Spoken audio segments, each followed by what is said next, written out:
And now, by the way, Demon, I don't know if you've noticed, but now we have two separate fan bases, both calling out for some kind of publication of all these songs that you keep digitizing of me. And I told them the last thing that where are we getting two fan bases? Well, there was the people that were already saying it from wherever you and Parody were getting it from, and then now nobody has asked us. Crew. Really? Yeah. Because we just tell you things, and it's more fun that way. I see. So you lied. I mean, people maybe asking for it, begging out in the world. We don't know though. But we did get a bunch of new people, a bunch of new followers on Twitter, and a bunch of new listeners from our Guardian Downcast last week. So welcome everyone. Yeah, happy to bring you some entertainment and maybe some information every now and again. And well, at least from those guys, because they spoke to me directly. Well, not directly in the chat, but atting me. Is that how you say that? They were adding. Yes, they are atting you. They were adding me about, hey, what are you going to do? And I told them the last thing that I knew, which now I'm starting to think you guys lied to me about, is that you were working on something to release like during Christmas or whatever. And I said, we would never lie to you. Yeah. That entails me actually doing work and actually trying to collate all these songs. Then you tell them that they're not allowed to have it because I thought that was a thing. In about 6 weeks time or 16 weeks time, that's when you're going to start to see the EP production ramp up and the Patreon kick off and yeah, I get more and more desperate to fund me. Go fund me. Yeah, we're going to have some really sad music saying this poor British man and his 17 children need to be able to feed themselves. And with your donation of only £5 a day, you too can buy one child one meal. Yeah, he's got enough. Lol, it's funny because it's true. Welcome to Two Titans and a Hunter, a Destiny 2 podcast. A show where we discuss tips, tricks and tools to help all Guardians succeed and enjoy playing more. What makes us different? Well, we're not streamers or YouTubers, we just have a passion for Destiny and are dedicated to keeping Guardians informed and up to date with all the latest Destiny 2 news, information and opinions. We encourage your questions and feedback, and you can contact us either by email, twotitansandahunter@hotmail.com, or on Twitter at twotitans_hunter. Now, on with the show. Anyway, how are you gents this morning? I feel like we just stopped recording last week's episode. I know, I'm so tired. That's because we did just stop recording. As I just, bye Hazel, bye Gator. Talk to you guys soon. Bye! I feel like this is just a continuation of that. Can I just check at the outset, is there a rant, and what's the rant going to be about? Just so that we can let people know. There's no rant. I'm just disappointed. There's no rant. The color scheme on the graphs. No. I think he had enough ranting about that last week. Yeah, just drop the one in from last week into this week, and it'll be like it never happened. It'll happen all over again. So I'll do it. I've written an introduction this week because I thought I'm going to be a bit more professional with this. Oh, he's being serious. I am. Oh goodness. Carry on. So we have to do the 3, 2, 1. I am joined by a hunter who really needs no introduction, but I'm going to give him one anyway. He is a man whose middle name, Rage, embodies his persona. It's no one respawns in real life. What's up? How you doing? Is that it? Well, I didn't know you were going to pause. I thought you were going to do like the whole three of us intro. Well, normally you jump in on top of what I'm saying. Ah! I expected some. That's why I've paused for a longer time. Don't do that. When you put me on the spot because you know that I'm going to do something crazy, then it's hard for me to do something crazy. Okay, and I'm also joined by a Titan not... who is here with us every week and whose soothing tones can quell the beast known as Respawn. Sorry, wrong script. Whose very existence as a Titan antagonizes the beast known as Respawn. It's Parody. That sounds more accurate. I am the world's best hype man. As we've discussed, I'm the world's best hype man. I set him up, he knocks him down, and then the money flows in. We haven't quite figured that third part out yet, but hey, we're getting there. Anyway, is it British Dad? British Dad. Yeah. Depends on the day. British Dad, unionized baker, houndish. Pick one. You have many personas. Just choose the one you like on a given day. Night Demon. Fair enough. That was boring. I don't care. I am going to be a professional, and me and Parody prove that wrong immediately. Professional? Ha! How dare you use such appropriate terms on us? Wait, no, inappropriate. Wait, what am I talking about? And keeping our professionalism, we are going to talk about what is happening in Destiny next week. That is amazing. So, Guardian Games comes to an end. Why It's are the we final going week. to talk about it next week? Why don't we just talk about it this week? I'm talking about what's happening. I don't So think you picked up on it. Just make sure that you turn in your medals for your class's flag. And remember, it's double XP or whatever it is, double. Yes, the numbers are bigger. What they are, we don't know, but they're bigger. So, hunters, this is your time to shine. It's really not. And you know what? I'm actually going to go out on a limb here, and I am going to main my hunter next week for you. I already told you you're not allowed to do that. No. No, I am going to help the hunter paint cause. the hunter race with your puny No. whatever. Okay? No, I want to show solidarity. I want to show solidarity for the hunters, and I want to help. In the very rare off chance that hunters win, which I do not for a second believe, and hunters out there, I know that you guys are like, you should rally to our cause. Why aren't you leading us into battle? It's because I don't think that this is a battle we should fight. We have other battles we can fight. This, I don't believe, is worth it. Secondly, in the off chance that hunters do rally and win this thing, if I know that you played as a hunter and contributed, it will be an empty win for me. I can't do it. Don't do it. No, stick with your Titan buddies. That's just going to make me want to do it even more. No. You can use your Warlock if you want. If Warlock as a Titan, it sounds perfect to sabotage the hunters by maining a hunter for the week, just so that other hunters don't main their hunter. I don't want you to help. No, don't do it.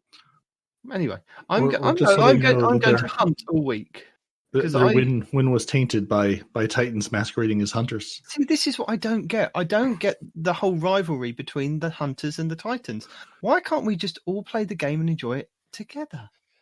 Why does it have to be this like rivalry? It's Bungie's fault because Bungie keeps nerfing us and buffing you with the thing that they took from us. Because Bungie said we're gonna have a class warfare against you all.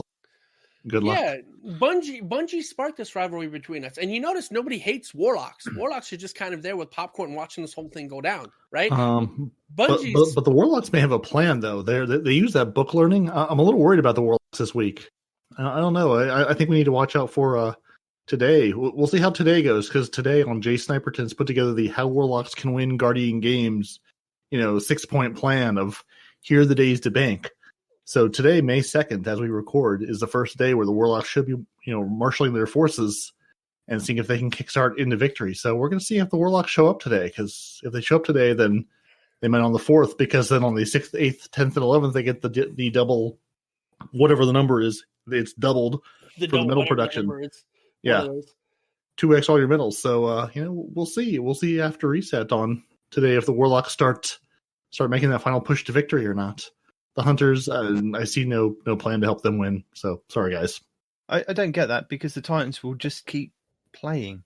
It's not like we said in the chat. You put a goal in front of us and we run towards it. There's nothing stopping us. Well, it depends on the goal. If the goal is just punch a lot of things and put shinies in the hole, yeah, you're fine. Yeah. Right? And that's all you got to do. Yeah, that's all it is. Punch shinies, grenade shinies, super shinies. Do it in different places with different activities in different lands. That's right. Yeah. No, and even though people have made builds of like, oh yeah, no, this is the good hunter build to get laurels, and this is a good hunter build to get laurels. There's really only a couple of good ways to get laurels, and even then, it's sketch, right? Whereas both hunters and warlocks have abilities to do infinite of fill in the blank. Right? It's not purely based on laurels. It's based on doing the gold medals. And yes, the laurels, but for some of the medals, are based on ability kills. Yes, but you can pick up other people's ability kills. So as long as you're hanging around with the right team, I'd say. So if you're hanging around with the Titans, you got 2 Titans. That's at least 2 points to every one that you're generating. Yeah, but Titans, I don't know. Whatever. Yeah. Point is fine. At this point in time, there's no way the hunters are going to come back unless they all rally together. or some insanity. We've gone over this. We'll see if the Warlocks can rally, because again, today after reset is supposed to be the first day that the Warlocks are gonna start rallying. So we'll see if Jay Sniperton can push them to victory. Because if they can, Titans, watch your back. Keep putting in things. We need the heir apparent, and we need the victory. Just if nothing else, I want Respawn to be sad that there's a Titan statue in the tower that we're just gonna blow up anyway. But it'll be there. That's the important parts. We will put a craftsman to work making a statue. And we will help the unemployment in the tower just a little bit. If they have 3D print it and stick it on the side, tower, and this next instance of seasons or whatever has us protecting said city, I'm gonna let it burn. Anyway, so next week you can get your heir apparent exotic machine gun by completing the Guardian Games Triumph class act. So this is the one where you have to get 7, I believe, of the triumphs. Yeah, 7 of the 11. Yeah, 7 of the 11. Nice tie in there to 7-11 there, Bungie. Yeah, 7 of the 11 available triumphs you need to get your heir apparent. And the other 4 you can just ignore because why? There was a whole lot of rhyming in there, Parody. I'm proud of you, man. There's shaders and there's emblems you can get from being super cool. Which you will then collect. Put your 2,500 Iron Burden kills on, and now the circle has come complete. Now I see. Okay. Yes, it looks like I've done something in the Olympic Games. I mean, the Guardian Games. And next week in the Crucible, we have Mayhem and Showdown. So Mayhem's going to be a good one for generating those laurels. Delightful! Yeah, it is. There you go, Respawn. All the laurels you could ever want. And now that you've watched the video on how to use your shadow shot, you'll be... Oh, wait, no, you wouldn't use shadow shot. That's a terrible idea. No, not that. Well, I mean, it would cut down other supers, to be fair, but yeah, that's all it would do. I've stopped just rampaging Titan. Holy crap, I just got sniped by a Nobobot. I'm going to bring my medic class into Mayhem, and... Oh, no. I'm going to get a strong neutral game. No, that's not going to work either. The good thing about that is that when it's Crucible... They automatically drop on the screen for you. So if somebody in your team has actually done one of their super kills, they'll start. The laurels will flash up on the screen that you've collected, but you haven't collected. You haven't actually run over them, which is quite nice. But I thought that was the way that they were going to do it in Gambit, but Gambit, nope, isn't. You still have to pick those bad boys up as well as the actual moats as well. So you're like running around going, there's red ones, there's white ones, there's red ones, there's white ones. What do I collect? All of them. And then you see a yellow one and you get confused because you think there's an exotic hiding over there somewhere. And then you're sad because it's not. Sneaky warlocks. And then by the time you've done all that, there's an invader and then there's pain and suffering and crying. But you don't lose your laurels. So, yeah. Yeah. And then Respawn's in the raid still trying to collect the laurels going, wait, no, wrong, bad.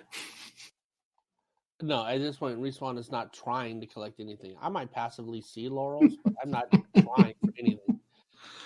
And especially in the raid, when those laurels drop and it looks like the little Gambit things, now my mind is trained. Whenever I'm in the raid, this isn't Gambit, this isn't Gambit, this isn't Gambit, this isn't Gambit. So I might just avoid them entirely and just not get any laurels in the raid just because of that, man.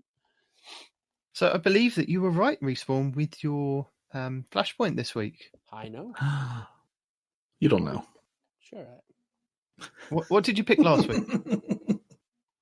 Titan. With the Titan. No, I didn't pick Titan. IO. There you go. Good job. You won. You won all the laurels. They are sitting waiting for you at the tower. Yeah. So they're just being held by a Titan, that's all. You just got to fight him for it.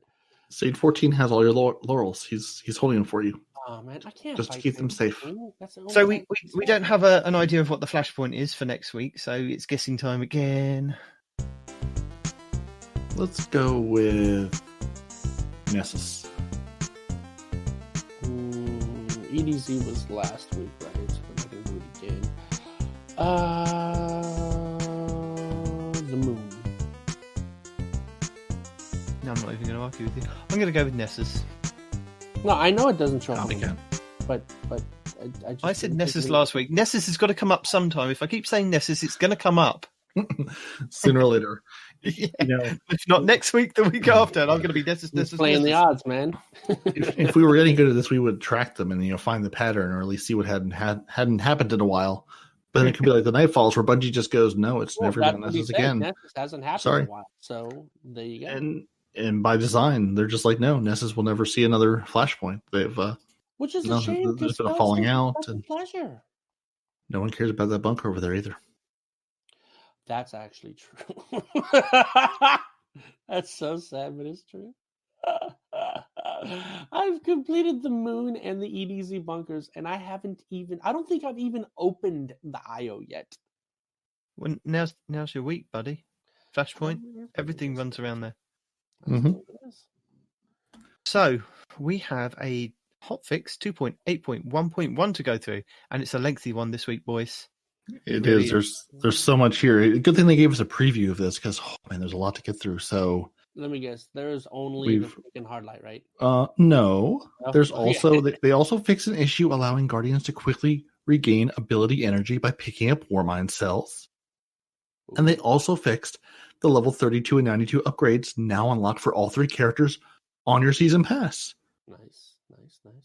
And then they also did a bunch of things with the Hardlight. Which look, just, no rant. I promise no rant. Right? I do think them just taking no rant. I think them taking what they buffed would have been sufficient, or even them just there are a bunch of things they could have done to the Hardlight, right? Granted, and they've done that. What they ended up doing. They've done a bunch of things, but the fact that they've made a change that directly messes with the lore, I do not approve of. That's where I draw the line. The lore itself states this weapon has no damage fall off. It was one of the things that Almalon was creating specifically for this Hardlight. And now Bungie has just said, lore, I don't even care what I wrote. This is what we're doing. That to me is unacceptable. When you go against your own lore for your own game, I got to draw a line, dude. I got to draw a line right there. I did see somewhere that somebody compared this to like an Apple product. That it was produced at a time when, yes, this thing worked perfectly. There was no damage fall off. But as time progresses and this thing gets older and older and older, I mean, we're in Destiny 2 now. It was in Destiny 1. There was no damage fall off.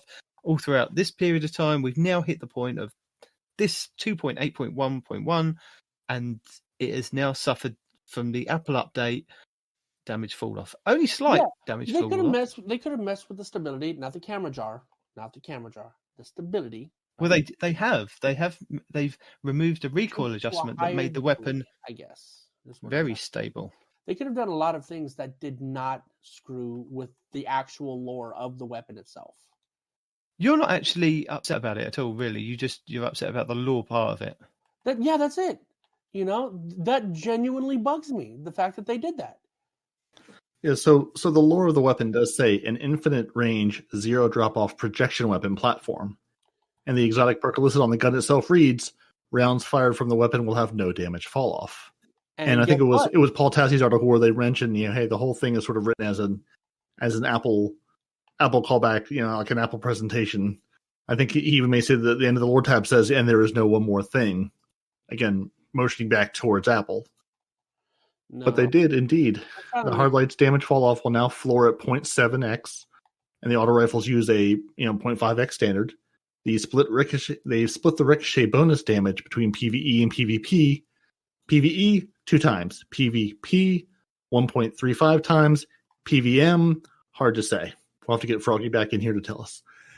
And they've removed the recoil adjustment that made the weapon more stable than intended. So and what I found quite interesting about this, it's still a brutal weapon. I mean, I haven't gone to trials because everyone abandons me and no one loves me and play trials with me anymore. But again, I played my 25 Rumble matches last night, and I've just been in Crucible this week when it's a Crucible Medal Day, and there's still a lot of Hardlight usage. I'd actually put my Hardlight away for a while, trying to just use other things, and I ended up pulling it back out in Rumble last night going, all right, no, if you can't beat him, join him, because it's still just a stupidly powerful gun. It is, and at those close ranges that people are still using it, you're still going to get melted. It's still a phenomenal gun. And I watched a Cool Guy video on it where he went over all the damage numbers before and after. He still says it's a pretty decent gun. It's a not very good gun. Yeah, it's not the nail sticking out of the board that it was turned into. It's now a gun that is an exotic that has certain advantages over other 600s, but it gives people the opportunity to actually play with other 600s. Now it's a decent weapon, and people are still going to use it. You're still going to get ricochet rounds. You're still going to get that damage, ricocheting it off a wall, just not as much, which gives people a little bit more of a chance of when they're running away. Because if you've engaged it beforehand and you decide you're going to disengage and try and turn on it, and you get caught in the foot from one of those ricochet rounds, you're like, God damn it! But now it's a bit more of a scratch that you can get away, which I appreciate. Even though I still wasn't able to get away from them in Crucible as much, because the good players are still using them to great advantage. It's just not as good as it was. And I'm fine with that. That's why I'm saying there's no rant. I don't mind what they did. It's just that they violated the lore of the item itself, which I think is unacceptable, especially when one of the things that Destiny prides himself on is their lore. It's like, yes, you just spit in my face. But have you filled in the requisition form and filed your complaint and sent it off to Bungie? Because we more applications. Apparently, it's been maxed out. So because every week we go over this, you say that you're upset about something, but you don't fill in the form. There's forms to fill in. We go over this every week. They just didn't accept it, man. I just find it interesting that they made such a big deal of having a way to figure out a lore reason to have Shaxx have an exercise mixtape, but then they went and violated the lore of their own weapon. So it's like, clearly you care about the lore, guys, but one of the oldest exotics. Go all the way here. One of the oldest exotics in the game, and they're just like, no. It's like an iPhone 7, then, basically. It's a really old phone. It's going to have some fall off. Yes. Although, I mean, and really that was him sighing, not me. I didn't do the sighing then. Yeah, no, that was me, because we're talking about a weapon, right? A weapon is going to hit just as hard at the end of its life as it did at the beginning, right? Even a musket. You can go back and get a World War II musket, and it will still be just as accurate, which is not very, now as it was then. Right? They don't change. It doesn't just miraculously get damage fall off. You know? But people end up with bulletproof vests that can improve over time. So basically, that still wouldn't be damage the fall armor. Off. That would be the armor and our light have improved since days gone by. But this is a video game. Yes, I was avoiding that reference. But really, more to the point, I think this did what Bungie was hoping it would do. Guess where? If you've looked, fine, but guess where the hard light is sitting in the trials kills for this weekend? Granted, we're only, call it 24 hours into the weekend. Guess which place it's sitting in? Is it first still? Second place? 8th place now. 8th? Now we are on Anomaly, and if I were a good professional podcaster like the Guardian Downcast, I would have gone back and tried to find the numbers from the last time we had Anomaly up. Oh, normally it was Anomaly and Revoker, wasn't it? It was top two. Yeah. So again, we're about it's about noon on Saturday, so we're about 24 hours into the trials for this weekend. So not a full data set, but for early play, it's all the way down to 8th at 194,000 kills. Mindbender's Ambition, top slot, 778,000 kills. Summoner's second slot, 594,000, followed by Bastion, Astral Horizon, then Revoker, then Suros, then Dustrock Blues, then the Hardlight, all the way down to 8, right above Beloved and the 7th Seraph shotgun. If I had that auto rifle from Charles, I'd be using it too, man. That thing is. Oh yeah, I got murdered by people with that stupid auto rifle. That's the one thing I want. Again, just like in D1, I want the auto rifle out of trials because that summoner just is brutal. But yeah, but again, Hardlight top of the board. I think every week in trials up till now. They put the nerf in. Now it's back. It's still very powerful for what it does, but it's not Hardlight Revoker, Hardlight Revoker, Hardlight Revoker. Now, granted, it's also Anomaly this week, so less people sniping, but still, Revoker's still up there at number 5, 374,000 kills. That's almost 200,000 more than the Hardlight's getting in. The Hardlight was just top of the leaderboard every single week. Now, again, we'll see how it in the next 3 days pan out to be, but it's something in your pinnacle season event. Trials is making people unhappy. That's the squeaky wheel that's going to get the grease first. I think that's the only thing I think that's the only thing that is a little bit aggravating, is that a weapon from Trials is quite prevalent in normal Crucible, and it's a little bit harder to obtain than, say, an exotic that you could probably pick up from Xur 1 week, or get as a drop, or get as one of the engrams on your season pass. That's how it was before. Like D2 year 1 Trials, I have every single one of those weapons except for the auto rifle. And you know what one of the best weapons out of that Trials was? The flipping auto rifle, right? Mm-hmm. Yeah, they use that. Yeah, we know that. PvE, PV, Destiny, right? It didn't matter. And again, we're coming to that same thing. But okay, that's the only gripe, I think. That's the only gripe, I think. We now have that card, right? I think we have it now, and if not now, then soon. Where you next season. Well, we're gonna have the card where you just get a weapon for participating, right? And so if the auto rifle, we talked about it last week. It's next season. Next season. Whatever. Next season. Next season.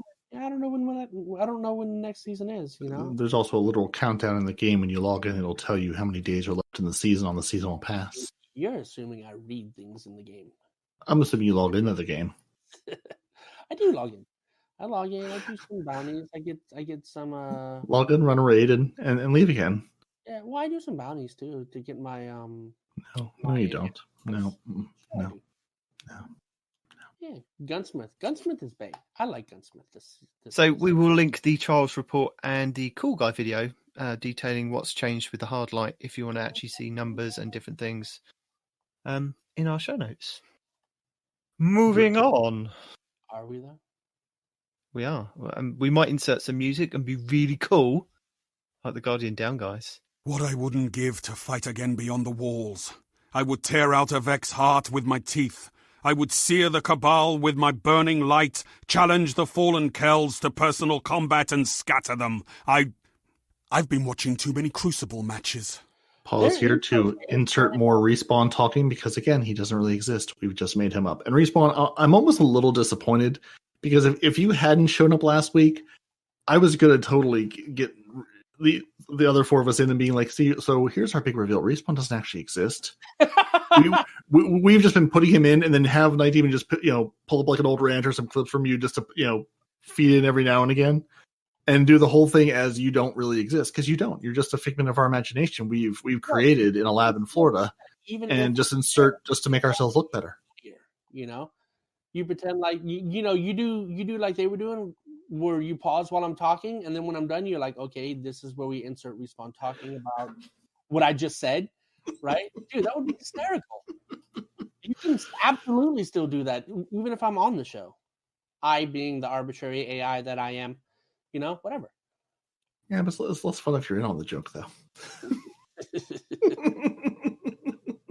I don't think so. I think I could play up as an AI. There could be some shenanigans in there, I think. It's not just outright. Anyway, yeah. So, where are we? Because I'm looking at the 12. I don't see what we are right now. We're not in the 12. We're starting with the 12. That's right. This week at Bungie for the 30th of April, 2020. Even though we're now into May. How did that happen? I know. February was either yesterday or like 4 years ago, and I'm not sure which. Yeah. So this week at Bungie. Hang on a second. Breaking news. British update incoming. Talking about a bird? Hello, my name is Respawn. I am not a computer. I don't even know what the gender of that is. Perfect. Perfection. That is Rasputin gender? No, it's not Russian enough. I can alter pitch and... You told us to learn Russian. I watched a video learning many, many Russian curse words. Hello, my name is Respawn. I am not a computer. That actually does sound a little bit like Rasputin, if we're being honest. Oh, goodness. A little more static in there, and it's just about perfect. This week at Bungie. Bungie. Oh, dear. So, yeah, this week at Bungie. This week at Bungie. So yeah, Respawn. Oh, sorry, our Respawn mixed board is playing up. No. You should totally like copy paste the whole TWAB in that whatever you're doing. That would be terrible. No one would listen to that. I wouldn't listen to that. You would. I will give the people a 4-hour podcast, but I will not give them. No, there's something about like the speech to computer voice. It's fun for a minute, but it gets real quick, and that's one of my pet peeves. Of just can't do it. It's funny for a minute, but if I have to listen to say an entire 12 in that, no. Well, we have to listen to a whole TWAB usually in Night Demon voice, so there's that. That's a privilege you get live every week. Is that what that is? Sure, No. Why not? We have very different. This week at Bungie, Titan domination continues. Guardian Games continues into its second week, and after a good showing by Hunters on day one, it's been all Titans all day every day. The book readers haven't scored a win yet, but are optimistic they can rally. Okay, I take it back. That's like Right? a drunken computer voice. That's what I'm saying. And the pitch you have it on, I just can imagine drunken computer Respawn sitting, sloshing his glass of bourbon around and taking hits off his cigar and his No, dude, fine when I drink, fine robe. I drink dear. things like vodka and rum. All right, just so you Okay. know. A few times I do drink is vodka. Okay, and rum. so sloshing your rum around, sitting in your robe by the fireplace as Luna massages your feet. My team is just going to replace us with his voice. It's going to be all him next week. Oh, what? I don't know why I even asked you to come on. I could just do this. Yeah, That's what I'm saying. Respawn, we're being replaced in real time here. We've been outsourced to a computer. you know what? With that voice, you're right, Parody. It does scream sloshing brandy. I don't personally think brandy. But that voice, Just like when you listen to a Houndish video, you think of a posh British man sitting in a robe by a fire, drinking brandy, smoking a cigar. That's the drunken, sloshy, like after 4 hours of drinking, stumbling to your kitchen to refill your drink or to get some food or something. That's that voice. Yeah, no, I'm an idiot. I was thinking of real Respawn in quotations, real, right? What You were thinking real Yeah. Respawn. You are real Respawn. Yeah, like I said, You're a real boy. That's what you made him think. Yes. Okay. But I didn't take into account that's that voice is way fancier than I am, and it would be a brandy drinking voice. Yeah, It would be. That's just what I hear when I hear that voice. you have no point. I completely ignored. So seriously, man. we'll read a bit of the 12 because Parody's got a little bit of information from. Is it DMG after this? So will we read a little bit of the TWAB, or will we drunkenly? No, we will. Let the computer do it for us. No. So That should after totally day one, we saw a lot of players ask. We did see a lot of players ask. You're right. After day one, we saw a lot of players and Respawn asking about school waiting since the results seemed to play out like the population of classes predicted. Since Titans have been the relentless destroying in the other classes, we have seen players asking if there may be some other issues going on. As a hunter, I too am in disbelief as I watch our flag try to bury itself into the ground. We've been double-checking behind the scenes and digging into the data to get a better picture of what's going on. And they then hand it over to the senior designer, Peter Sarrett, to share some of their findings. But you had a couple of tweets that DMG had tweeted out, I think, after the 12 had gone live? I did, and I put them somewhere. Was it in this chat or was it elsewhere? You put them in the band chat, I think. Let me go find those again. That's what was buzzing earlier. Because I did. I wish we had gotten senior data scientist as opposed to senior designer, but I'll take what I can get. And for those of you that can't see what we see, we have very well done primary color graphs that have, numbers and things, right? But the problem is this: they don't have labels to say what is what, right? So even though we have charts and Bungie's trying to give us some semblance of information, they didn't bother to label the charts to tell us what these numbers actually mean. So for those that are listening and not looking at the same thing. So I refer you to the TWAB of what charts we're looking at. Yes. So breaking news, we have DMG on the phone now, and he's going to tell us what his tweet said. Uh-oh. Apologies for the delay on commentary here. If you see a player spamming medal turn-ins in the tower, this is purely a visual bug. This is providing no extra benefit to any class in Guardian games. Team has tested, verified this. Wanted to make sure before making a statement. Thank you very much there, DMG. Drunken DMG also goes on to say that the deleting and creating a character also isn't moving the needle either. The impact of the Guardian game's intro quest farming, since all classes are doing it, in similar ratios, is negligible and has no impact on the final daily rankings. Yes, the Titans are actually crushing it. To sum up, spamming medal turns in, using a latency exploit doesn't actually work.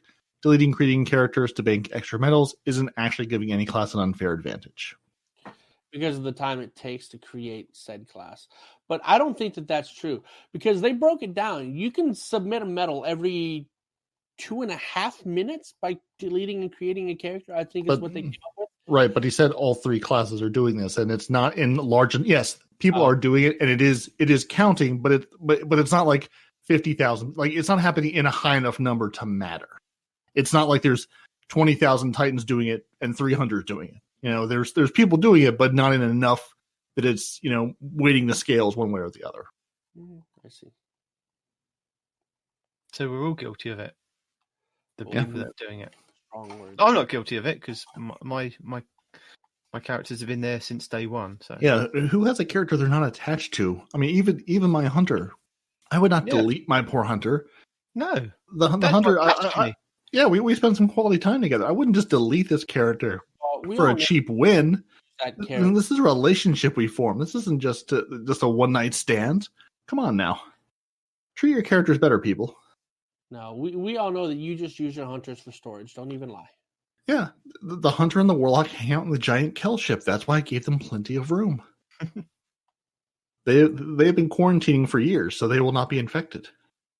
They do go on to say in the TWAB about the weighting. They don't actually give us specific numbers on the weighting. They just basically repeat what they said in the last couple of weeks, that they knew there was more hunters, so they had to weight it differently.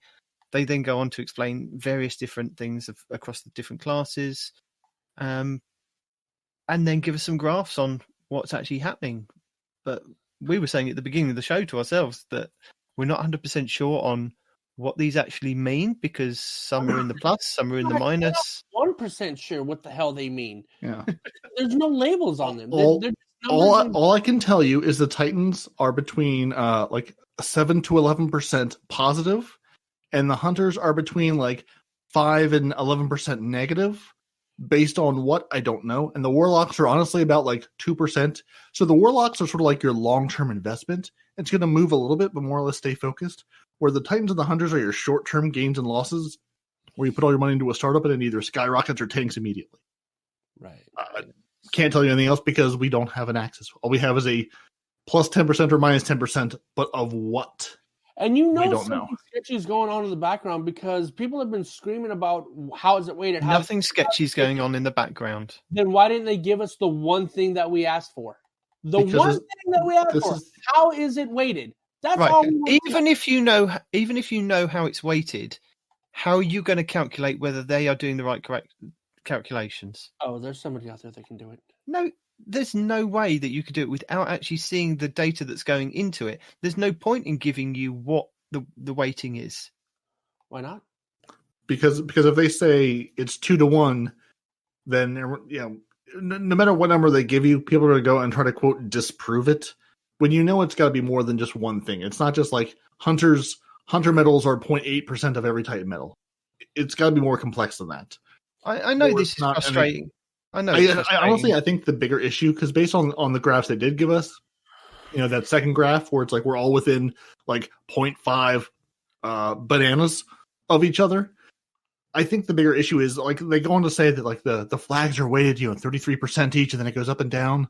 If we're really as close as we are, you should have put the flags, done the flags differently, so it's not like hunters are down here, titans are up here, and warlocks are in the middle every day. Like if it's actually sort of close, set it I up. think that's the problem, isn't it? Is that I think the game is glitching out.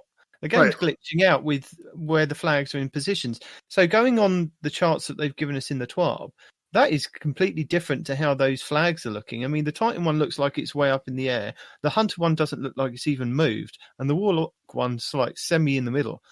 But going on the charts to see, they're more or less quite close together.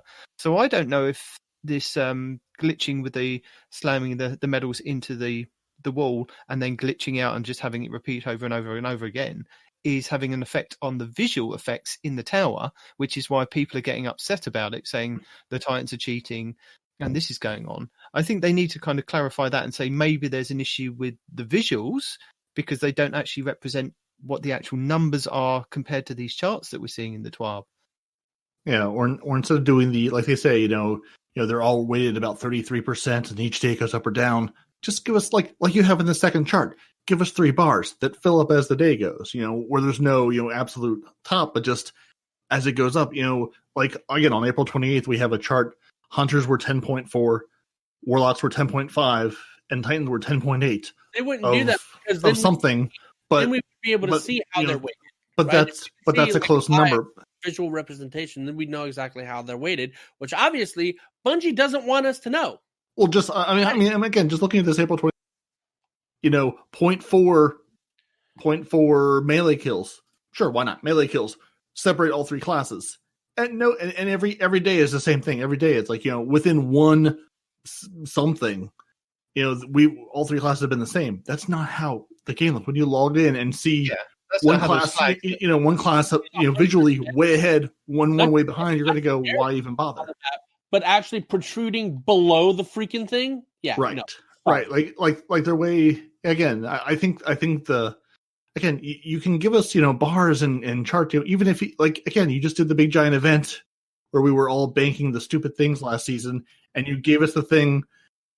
The thing we were building, and it was actually a little bar that would fill up every day at reset. Just increase that bar or whatever. Do something visual like that. Not the we're going to wait your flags, because every day at reset, the Titans jump to the top, the Warlocks stay in the same, and the Hunters go to the bottom. And I watched it one day this week at reset about 1:15 Eastern or so. The flags reset, and it was like it goes back to normal at first, and then it goes and it just stays there all day. So either there's a glitch with the visual mechanics of it, or like my demon's point, even though like the slamming the moats or whatever isn't affecting the actual scores, it's affecting the visuals. There's something wrong with that, because it's disheartening for the team that's going to from day one, moment one, or I should say day 2, moment 1, be at the bottom every single day and look like there's just no way to come back, when maybe in reality the numbers are much closer. I think it's just a disconnect between the numbers and the visuals. And it's obviously something that they can't fix straight away to kind of... Bungie's programming, right? Because everybody's always making fun of Bungie spaghetti code. So whenever they try to fudge numbers so that you can, quote, balance what each one is weighed so that, numbers won't mean as much, because there's so many hunters, quote, quotation marks or whatever, right? So I think that there's something wrong with the algorithm, which is why they won't tell us how it's weighed. Because if they tell us how it's weighed... No, there's nothing wrong with the algorithm. Whether or not... they've taken a whole section in the TWAB, which we're not going to fully go into, but there's no shenanigans. It's just, I think it's a visual bug that they're not going to be able to fix before the end of the Guardian games. You're just going to have to accept it. Like I said, if next week, if the Hunters really pull out all the stops... Give me labels, give me numbers. Don't give me graphs. Yeah. At the end of the day, it's meant to be fun. It's not meant to be this analyze. Well, you're not having fun because you're too busy trying to analyze the thing. Just go and have fun and try and do the medals and try and get your heir apparent, because that's all this is really about. We're not discussing it any further. That's it. I've drawn a line under it. We are moving on. So anyway, they give us graphs that have 0 labels on them, so we don't know actually what we're looking at. You've been faded out now, don't you? It's all right. Don't try and overrule me. I'm going to do it. I'm going to do it. He's the editor. There's no reason. No one will ever hear it. Graphs meaning no labels, numbers that don't mean anything, weighted incorrectly. Bungie spaghetti. Yeah. So it is worth mentioning. Any further, that's going to be a song. Bungie does go in to say, at the start of the day, each of the 3 flags, sit at half mast, 33.33%, give or take. And they do say if a team ever pulls 5% ahead, 5% for 38.33% of all points, their flag goes to the top of the poll. Likewise, a team dropping 5% to 28.33 or less with the bottom of the poll. If a team goes beyond these values, their flag will stay pegged to the top or the bottom, plus or minus 5%, that 5% window. I think that's the crux of the problem. 5% is all it takes to send you to the top or send you to the bottom. That's it, 5%. Whereas, if you log in and you say, okay, we're 5% behind, that's motivating to go do if it looks close. But if you log in and go, our flag's down here, their flag's up there, that's 58,000%. There's why even bother. I think that's the bigger issue, is that the numbers may be close, but the way they're visualized is not. I actually agree with that whole thing. That's why I wanted to get to it. Because back whenever this whole thing first started, what was my first complaint? If you listen to that first podcast, when I logged in and I saw our flag, exactly, not just buried, going below the stage. That's what's really got to me. Is if it was low, that's one thing. That feels bad, man. But when I went around to go get my bounties from the gunsmith and I saw that my flag is actually below the damn podium, I'm like, are you kidding me? Yeah. No. I think the data is okay. I think the way they chose to visualize the data was poorly thought out. Yeah. So I mean that could be a big part of my problem. Is it? I don't know. It's definitely part of your problem. You know what the next part of your problem is going to be? The evolving seasons. Ooh, why I'm so sorry for you, Respawn. I just want to hug you.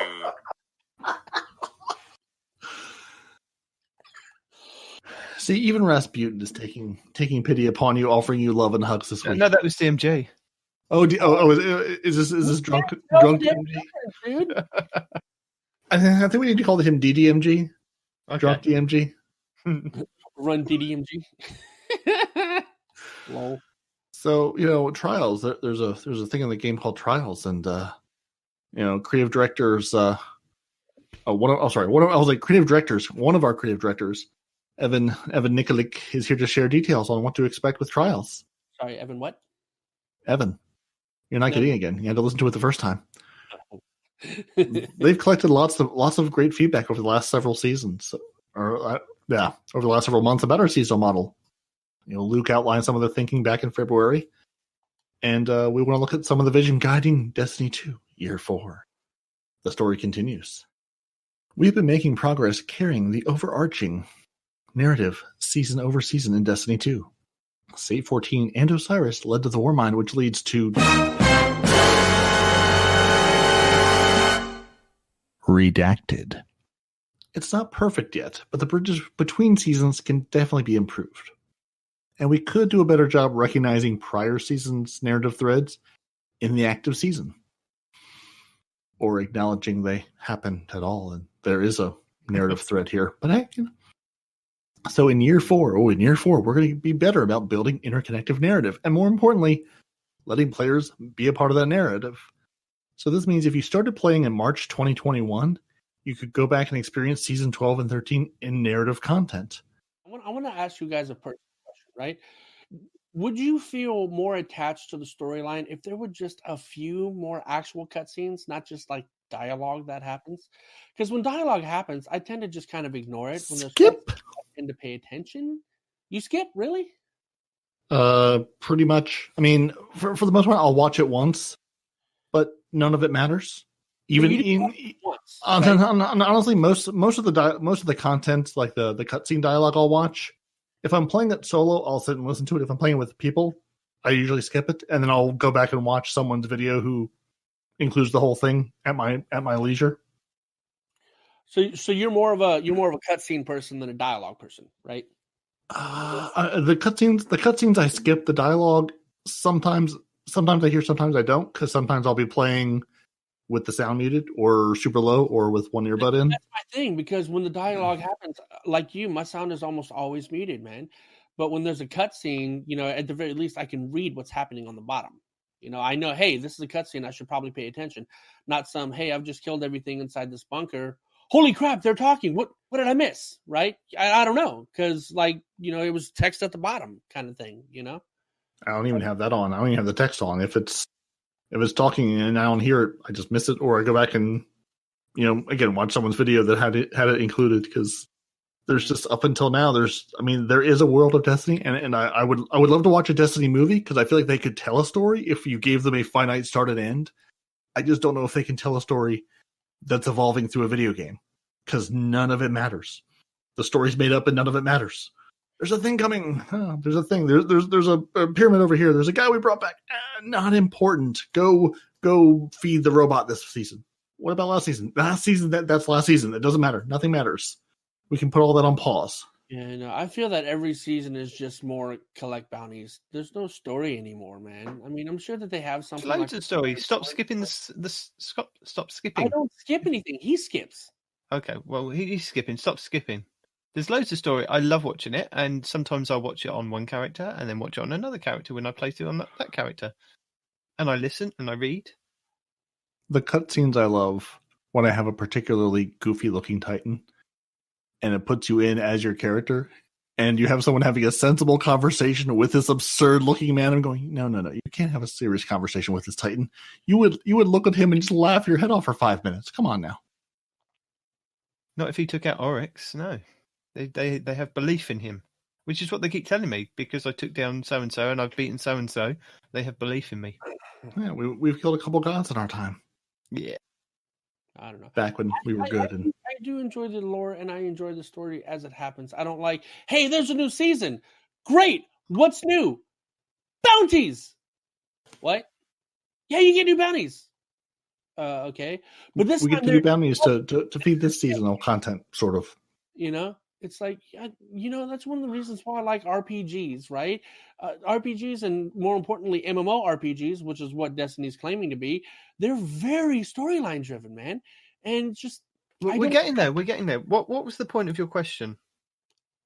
There was no question. It was just a point for him to interrupt and talk. Come on now. No. When I asked you guys about the cutscenes, that was just between us. I was asking because I was curious. Oh, I thought it was meant to be to go in the podcast. No. I'll take this opportunity because I want to know what you guys think about cutscenes versus dialogue. Well, it's going in the podcast now, so I guess. So, again, that was the getting to know what people like thing. They say going forward, we're going to have, seasonal content that matters and connects and leads somewhere. It has flow and meaning. It's momentum, season over season. And leading to an exciting climax each year. But I thought that's what we were heading towards this year. This is what I was a bit confused about this, because I thought that was the whole idea of these interconnecting seasons that we bought the season pass. We were going from the Vex Offensive through to Saint 14, rescuing Saint 14 via Osiris, bringing back Trials. Then something else happens at the end of the year, which is a big climax to what we've been building on story-wise, which I thought we were doing. We'd been leading up to this. There was Shadowkeep. They teased a pyramid at the beginning. We're getting pyramids at the end, maybe. Just saying. Maybe one day we'll have some already pyramids. On this. Yeah. Yeah, well, and part of this is I wonder nobody had global pandemic on their bingo card for this year, so I wonder if some things they were going to do, they're looking at this going, there's no way we can deliver this. We'd like to, but it's just not going to happen. Or if it's hey, we'd like to do this, and then just sort of in Bungie's way, it got derailed, and just either way isn't going to happen for this year. So next year, buy the next season pass, and which again, I will dutifully buy the next season pass because Destiny is my lifestyle, not just a game. Mm-hmm. But there is a little bit of, again, I noticed this before, I'm happy to have sort of stepped away a little bit. Again, I've played a lot of this game this year. It's not like I've given it up and gone away, but that I'm not devoting as much time to it because there's just not, I'm going to do the event, I'm going to get my heir apparent, I'm going to do the things. But there's just not there's not a world to live in as much. and I think I'm a little burned out of that. Yeah, just the bounty grind. There's just no.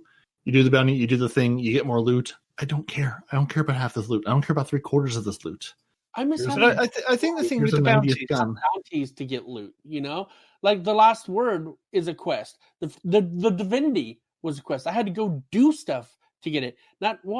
Okay, divinity is a bad example because that was a series of bounties. Okay, but like the last, right, but there's still a progression. There's still you start here, you go through this, you end here. There's a number of steps to do, even if they're bounties, quest points, whatever. Yeah. And I miss feeling like I'm actually doing something, because this to me feels like mistakes. Hey, I have it's the same repetitive nonsense every single day, and people are like, that's what it's like to grind. No, that's what it's like to live in a 9-to-5 in a cubicle. That's what that is. That's not a grind. That's boring, and I hate it. Give me something to look forward to. Give me something to do. That if you want to have bounties inside of something like the Divinity quest, right? It's a quest, but you have bounties within this quest, right? Not, hey, complete 7 milestones to get this thing, which, by the way, all of these milestones have something to do with medals or freaking bounties. It's like, that is not fun for me in any way, shape, or form. And I hate that. And I was thinking earlier, because you guys keep making fun of me because I'm hardly playing Destiny anymore, right? I mean, because I have these phases, right? I'll go without playing Destiny a whole lot for a few weeks. No, we're not making fun of you for not playing Destiny. And then I know we're making fun of you for not participating in the games and then moaning about the games. Yeah, that one. I'm not participating because of the reasons I've moaned about. Yes, that's pretty obvious. Yeah, but I think I wish there were some stakes, because again, Bungie, you're building this world. There's this new enemy. There's this thing, but none of it matters. Like I really wish they would have said, like, here's the heir apparent. Choose a class. Whichever class wins gets the heir apparent. The other two, you're gonna have to wait till next season. I mean, and you put some stakes behind this. Put some actual, make something in this game matter, because none of these story points matter. Nothing matters. For all you weebs out there, in anime terms, I feel like this is the filler between arcs. Okay, we have existed in the Destiny filler between main storylines, and it's driving me crazy. I hate it. Yeah, but you knew that was going to be the case with the season pass. Just because you know it's happening doesn't make it less painful. Hey, I'm about to insert this gigantic needle in your abdomen to give you a tetanus shot. Okay. You know it's going to hurt. You've prepared for it. Does it make it hurt less? No! No, but I enjoy this painful needle of destiny. I enjoy the bounties. I don't mind doing the bounties. I pick up the bounties. I get stuff for doing the bounties. It's enjoyable to me. I envy you. I wish I could be happy in a 9-to-5 bounty grind. I'm not. I'm not a 9-to-5 bounty grind. I will go around the tower. I'll pick up the bounties when I log on. If I do the bounties, I do the bounties. If I don't, I don't.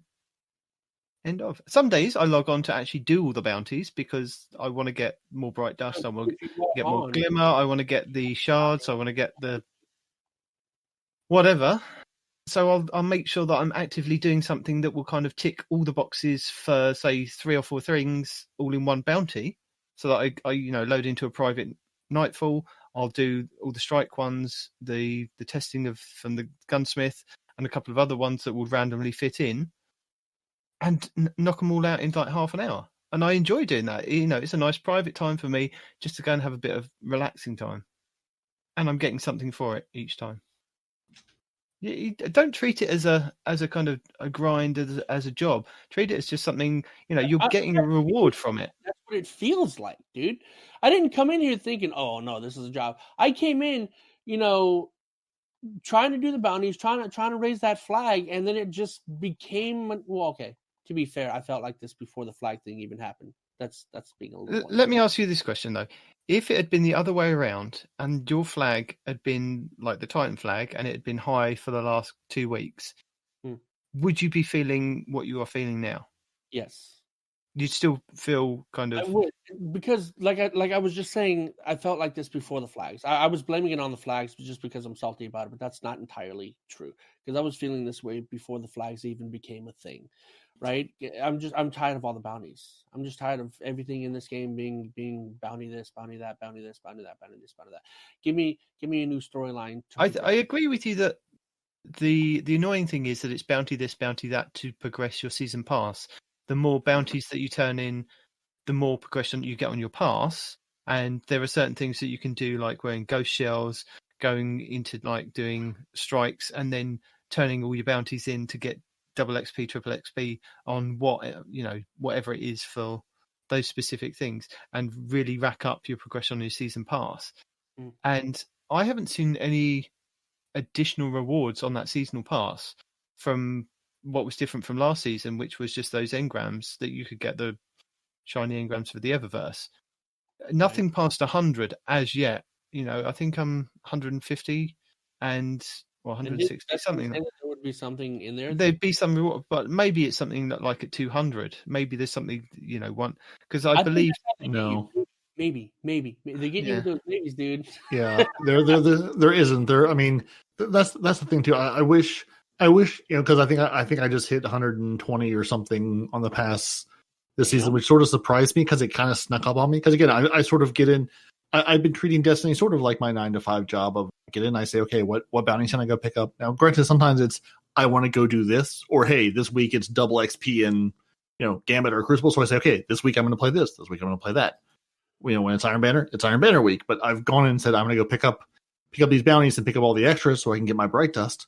I haven't spent any Bright Dust on anything because nothing's exciting. I haven't bought a lot of the content even from the Eververse because just none of it excites me. But it's I go in, I do a couple of bounties in the evening, and I laugh, and it's satisfying, it's enjoyable, it's something I can put a podcast on and listen to in one ear and sort of have Destiny on the other ear and kind of turn my brain off and just kind of hang out and go run around some Seraph Towers. Or I've done a bunch of Altar of Sorrows this week, just trying to say, okay, I need kills for Solar. All right, let's go do some Altar of Sorrows. Oh, I need some kills for this. Let's go, put on Void now. Let's go put on Arc, and just sort of use that as my farm of.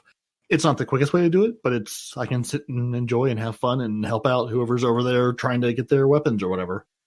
I think maybe it's because I do a lot of this solo, and maybe I'm shooting myself in the foot because doing a lot of this solo is just it's even more. There's a lot of stuff in the game that isn't fun solo, and really these past couple weeks I don't think I've played with anybody. Whereas like the last 2 seasons I was always on with someone. These last couple weeks I've been on solo, an hour or two every evening. Sitting next to my wife on the couch while she plays Fallout and I play Destiny with it, because again, couch co-op is no longer a thing. But yeah, I mean, there's something like the bunkers. Since I finally unlocked the first EDZ bunker all the way and can get Warmind bits from other activities, I largely don't set foot in the bunkers. I don't clear them. I don't think about them. I don't do the Legendary Lost Sectors because it's a pain in the butt. It's annoying. I can do it. Actually, solo. Jiminy Christmas. Oh yeah, no, absolutely. It's just obnoxious. And I have the robots flying around killing stuff, and still it's irritating, man. Oh yeah, no. I mean, I did the moon bunker last, so I could take the 800 something bits I had to put into the moon to just slowly upgrade that a little bit.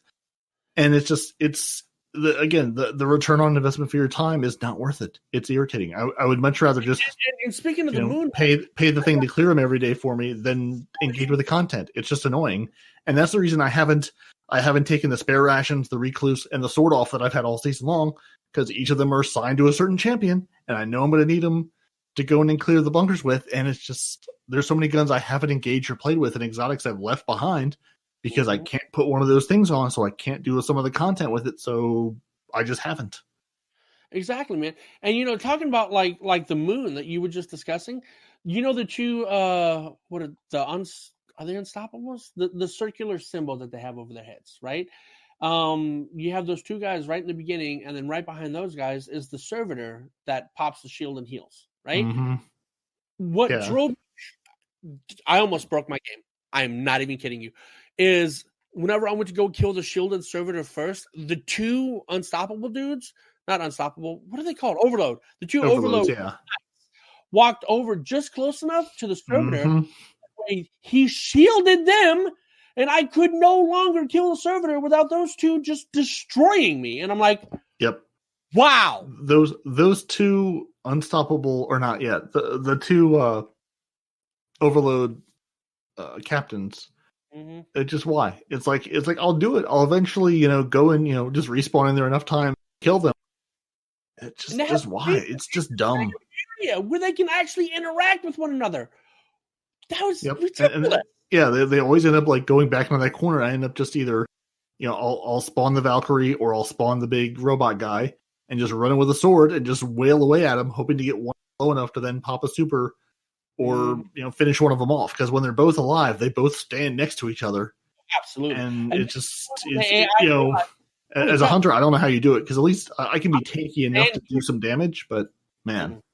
No, as a hunter, like it gets super complicated. I have to incorporate like a sniper shot followed by small arms fire, followed by another sniper shot before they can recover. And it's absurd, and it's definitely a headache if you're doing it solo. No. So shall we continue? I guess. So activities that will last the entire year. So beginning in season 12. So that's Nox next season. Season 11. So the one after that, season 12. The core parts of the activity experience will live on after the season has ended. For late players joining in future seasons, we want to give you the opportunity to jump straight into the heart of the older activities experiences without all the previous season's specific requirements. We want to remove any competing and distracting elements with the new active season, which has its own ritual progression, but the actual activity experience stays. So, giving an example of how this may work in the future, and using Season of Dawn, so that was the last season, Season 9, as an example. When the Season of Dawn concludes... What? I was getting there. There's dramatic pausing. Oh, okay, if that's what you want to call that. Yeah. Or I was desperately trying to find where I'd left off. Oh, that's more like it. Okay. Same thing, same effect. Yeah. When Season of Dawn concluded, we would have left behind Saving Saint 14 quest, the exotic quest to activate the Devil's Ruin and Bastion, and the Sundial activity, which would have been nice if they'd have left those things around. But they did remove them. But they're saying they would have kept them, as an example. They would have sunsetted the obelisk to reduce some clutter in the quest logs and keep the bounty's quantity from inflating across the game, and deprecate the fractaling currency so it could be safely removed from the player's inventory. The obelisks were time intensive, and we do not want to overload players' choice in engaging in the current season ritual versus the past season's rituals. This is our current plan for year 4. But, like everything else, these plans and exactly how content persists will change and evolve as we work. We have rituals, but we don't have ritual weapons anymore. No, but I guess what they've seen is what they stated out in the beginning of Shadowkeep, where the seasons would evolve, and to keep the game evolving and fresh and get rid of some of the memory blocking up some of the higher game files, because we're now into like over 100 gigs, aren't we? Oh yeah, no, it's a huge game. Yeah. It's a huge game. They were going to remove a lot of the season's points and then be able to input other things. But it now sounds like they've changed it to say that some things will stay on, because on a couple of my characters, there's a couple of issues where there's a quest for the Devil's Ruin or Bastion, because I didn't pick it up on those characters, but it's taking me to the Tangled Shore and wants me to do something else that's specific. So they've changed the quest. And I believe Hazel on the podcast last week was saying about trying to get the Jotun and the Monarch, wasn't he? And there was we knew about it a couple of months back, that they changed it because of the quest, because of the rotation of the forges. You couldn't just go in and get those weapons to drop. It's now part of a quest that you then have to do certain different things. And I think they've now learned that maybe that's not the right way to go. Maybe the right way is to keep some of those elements from that season in the game so that people can still go in and experience it. Especially if they're tied to exotics. Yeah. Yeah, because it kind of changes, how it feels. Because if you were there at the time, you knew what it was like and what the meaning was and the whole kind of story behind it. But then if it's taken out of context and them just putting a random quest that you have to go and collect this, go and do this, go and do that. It doesn't have the same meaning. So I understand that where they're coming from. Yeah, and not even the meaning, but just Bungie, as Respawn can attest, does a poor job telling you what you need to do, where you need to go to start these quests, to do some of these things. Bungie has sort of relied on, the content creator community to say, hey, here's how you do these things. Here's how you can complete this. Here's how you can do this. You've now invalidated all of that content. How do you go start the Reckoning? Well, it used to be you'd go run a Gambit Prime match and go back to the Drifter and you can say, hey, here's a thing. Go play Reckoning. Go work on that. That's been changed now. Changed to what? People are having a problem finding this content, and you can't. You go look for it online, and there's 10,000 videos of the way it used to be, but there's not 10,000 videos on here's how you can do it now. Maybe there's one or two you can fish through. You've now taken this whole library of content and completely invalidated it. I mean, so either Bungie needs to tell you in the game here's how to do it. Tell somebody how your product works instead of you telling somebody how your product right. works. You either need to, in the game, say, hey, here's how this is going to work now, and make it clear, make it explicit, which I know Bungie doesn't do a good job on with anything, or you need to then, if you're going to rely on sort of the community content, don't invalidate it after a certain point. Either remove it so it's completely not in the game, so it's absolutely, you can't even stumble across it, or keep it in place. But it's also irritating where they go, hey, there's so much content in the game, it keeps growing and growing, and we need to take some of it out, and then they're going, we're going to put it all back in now. It's like every season, like they just do a 180 in their thinking. But you had to be there when the feeling comes back into play. No, but there'll be certain elements of the you had to be there when.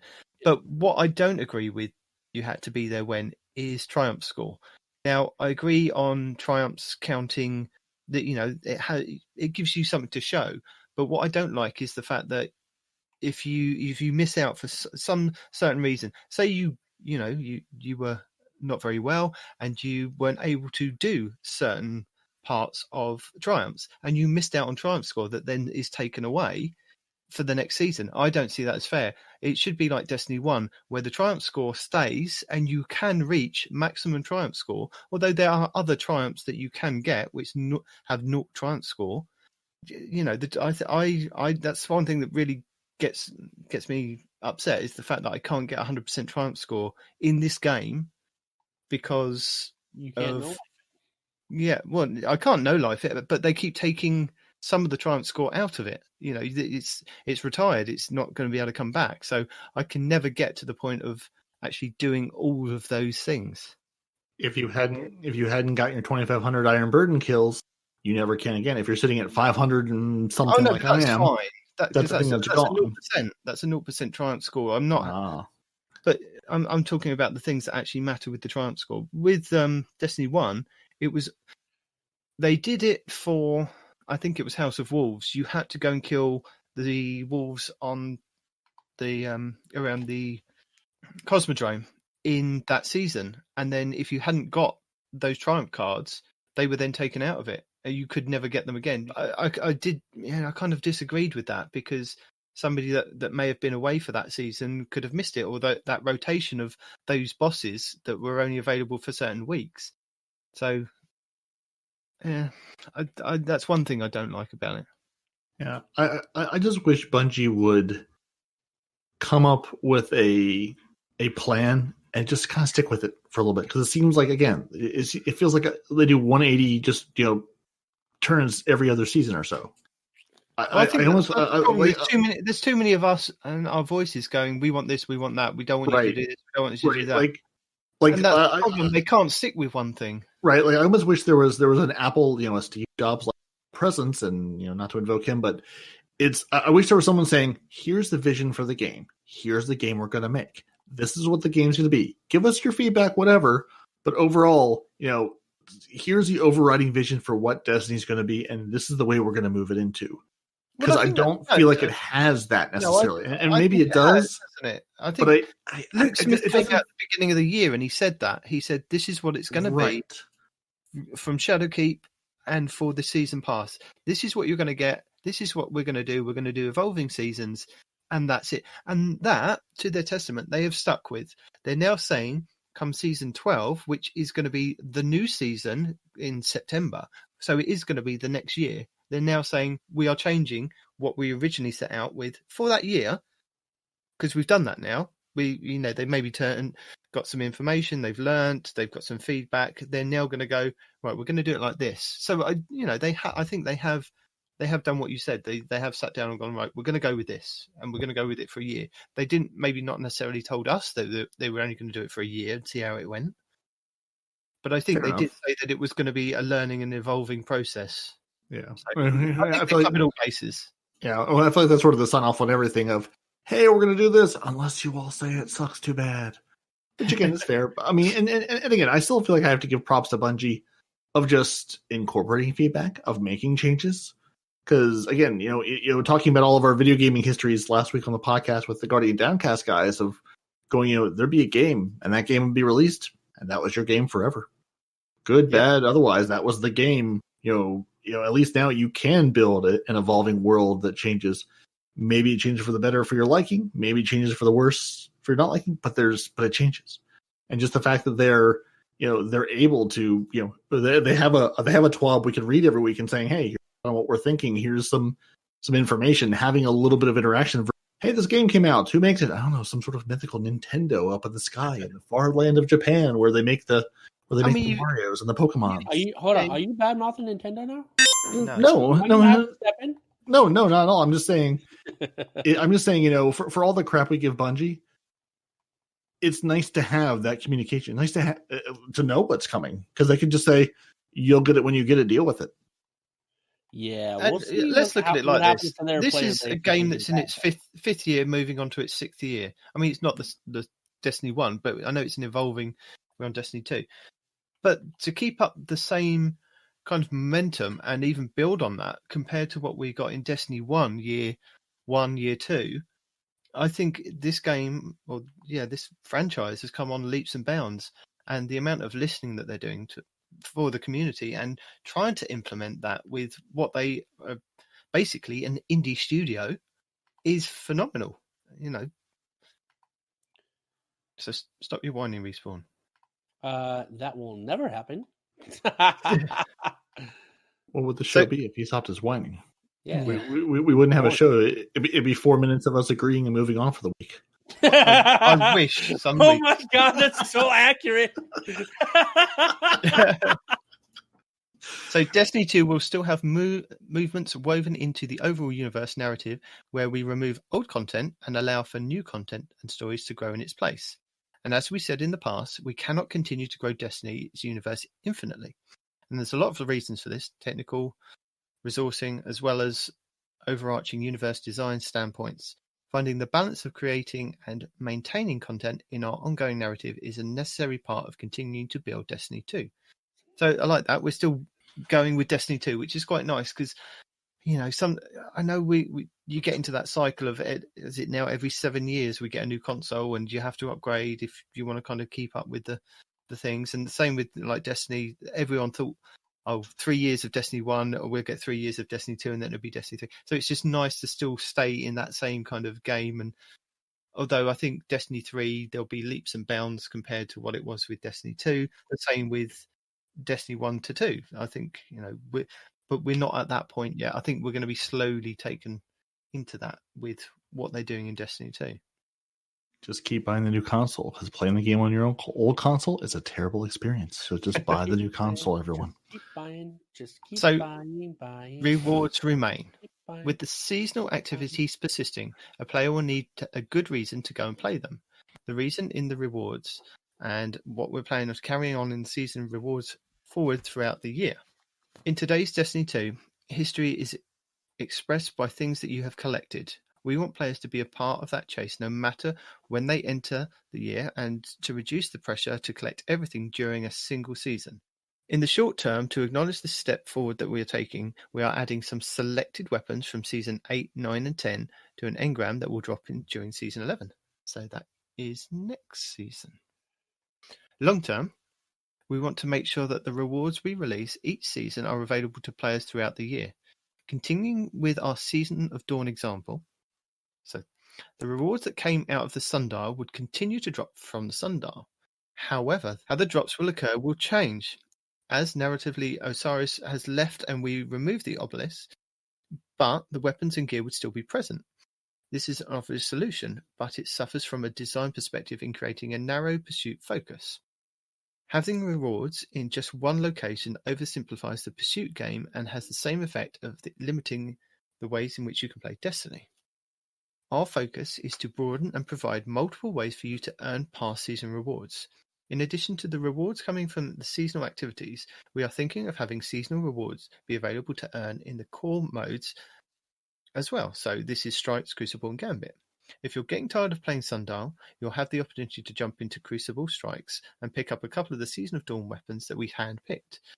As the season rolls on, the rewards will continue to get added into these core activities, and as a player, you can tackle the pursuits in your own pace, in your own preferred modes of play, and feel like the world is growing in terms of rewards. So to summarise, we're going to move towards the seasons that can be experienced all year. The Destiny experience should grow each year after the expansion, have a meaningful evolving world, and a bunch of reasons to play. And then each year we should take a step forward into the new expansion. We've done this better in the past, and we're going to mine from that going forward to make our future seasons that much more compelling. There will be much more Year 4 talk coming in the next couple of months. So this is probably because we're not having E3. There's going to be a couple of other things that are coming up, and there was a tweet that I have saved that I will where is it? So there is going to be a Summer Games Fest, and you can find out this information at summergamesfest.com. The Phase 1 lineup includes 2K, Activision, Bandai Namco, Bethesda, Blizzard, Bungie. So that we'll stop at Bungie. There's a couple of other things. There's Xbox, Steam, and PlayStation as well. But so they're going to be doing online streaming, online playing, and there's a lot of games and things that are going to be shown. So because we have no E3 this year, there's going to be a lot of stuff that's happening online. I know that Xbox are doing something on the 7th of May. There's going to be a big reveal. And then, as I said, this Summerfest thing that you can look up, I'll put a link in the show notes so you can keep in touch when Bungie do something on there, because they're no doubt going to do something on there. That's the one part of this. Again, I don't wish a global pandemic, but that's the one part, the upside of this in a way is some of these things that there's no way I could be able to travel for or fly to or participate in. Some of these events going online might be a way for some of us to actually participate and get some of this experience. Obviously, it's not the same as being there in real life with people, but I'm sort of interested. My brother's sort of in the same boat of he runs a conference and he's trying to figure out how do you do a conference virtually? How do you take this experience online? And I think a lot of other folks are in the same boat right now. So I think it's going to be interesting to see just what comes out and what we see in the next couple months, year, about what's going to happen. Respawn, as you are so invested in bounties, would you like to tell us the optional XP optimization, not critical path? Yeah. Critical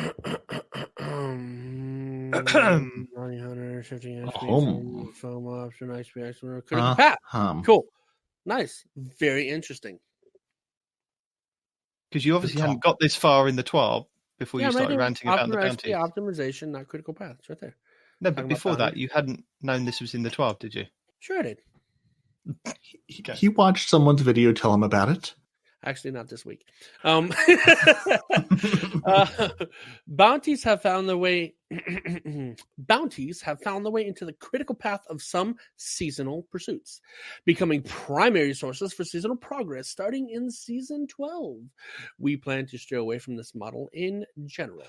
However, bounties should focus on being an optimal way to optimize for more or faster core progressions. Optional way, not optimal way. Optional way to optimize. Correct. It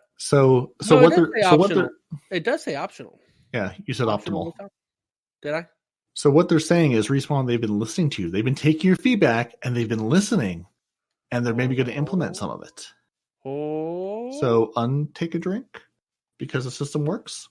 Untake it. Hold on. Pour your friend a drink. There you go. Pour your friend a drink. Nice. Hold on, I got to do this right quick. And when it comes to optimization, we recognize there's a very blurry line between optional and mandatory, both in quotes. And there's no perfect balance that works for everyone. So it may work out a way, it may not. I'm going to do event bounties now, punk. Our seasonal free events, I'm doing it. It's happening. All right, it's a thing. Doing it well. Our seasonal free events are also currently heavily.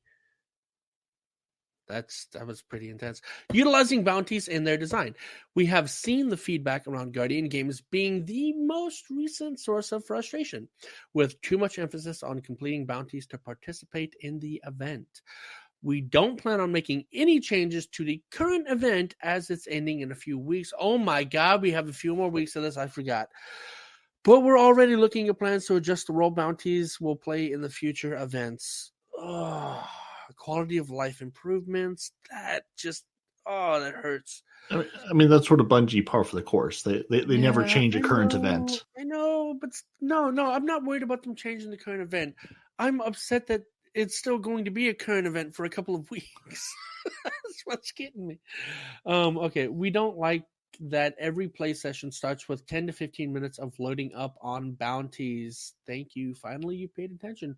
We want to make it easier to grab bounties when you want to do them. To that end, we are looking at mechanisms like allowing bounties to be accessed directly from the destination map. Oh my God! How many years is it going to take to implement this little feature? There are a bit further out, think season 13, but are on our roadmap. There you go, season 13. F in the chat, everybody. F in the chat. We don't have a chat, but if we had a chat, F in the chat. We also don't like it when a bounty you've nearly completed in freaking excited. Fatality? Finish him? I don't know. Finally, yeah. Whatever. Well, when you play a lot of PC games, F is like the interact button. So I'm guessing it has something to do with, interacting somehow to let somebody know. If somebody out there actually knows, send us feedback. Send us feedback because we're all old and we don't know what to these days. Because I've seen that too, and I also don't understand it. I just assumed it was F or and yeah. So yeah, tell us, kids. Give us feedback. It just says pay respects, but tell the old people. It has its origins in this Call of Duty meme. So when somebody says F in the chat, it basically means pay your respects in the chat. For example, sit down and have a little chat. Oh, it is! Remember how I said it's an interact button? The meme they're talking about is in the Call of Duty, there's a coffin in the middle, and you have to press F to pay respects on the coffin in the game. So I knew it had something to do with the interact button. I was close. Interesting. Yeah, look at that. Well, now we know. Now we know. The more you know. No, it's knowing is half the battle. And then somebody out there, for the love of God, please sing G.I. Joe out in public for no apparent reason and confuse everybody around you. Okay. We also don't like. Okay, here we go. We also don't like it when you have a bounty you've nearly completed in the middle of a previous day's play session. Expires right in the middle of today's session. While we still see expiration as a necessary mechanism to keep half-completed bounties from hanging around forever, we're going to relax some of the expiration times in Season 11 to give more time to close out yesterday's 19 out of 20 grenade kills. Speaking of grenade kills, go ahead, Parody. No. Carry on. Okay. Speaking of grenade kills, in general, we're dialing in the time to complete a bounty objective to be more consistent. Unexpectedly time-consuming objectives sneak in from time to time, and we generally want objectives in upcoming seasons to be a bit less restrictive in terms of how you play. I just wanted to say, I can't tell you the number of times, and I'm sure half of Bungie's playtime accounts for this, going, well, I'm sort of done, I'm tired, I want to go to bed, but I'm so close to this bounty. I'm so close. I just need like 2 more sword kills. Let me get those. Okay, I did my sword kills. I need 2 more grenade kills. I'm so close. I just need 2 more grenade. Okay, I got those done. Hey, I just need 1 more strike. Just 1 more. Yeah. So I'll be happy if they move this out a little bit further, because so many of those 24-hour bounties, you go, but I'm so close to this. I've done almost all the work. Yeah. I don't understand putting a limit on it anyway. If it's coming up, like, okay, you have a brain. Let's assume. I'm not trying to say anything out there for anybody, but I am assuming that you have a brain, right? And you do enjoy using your brain. So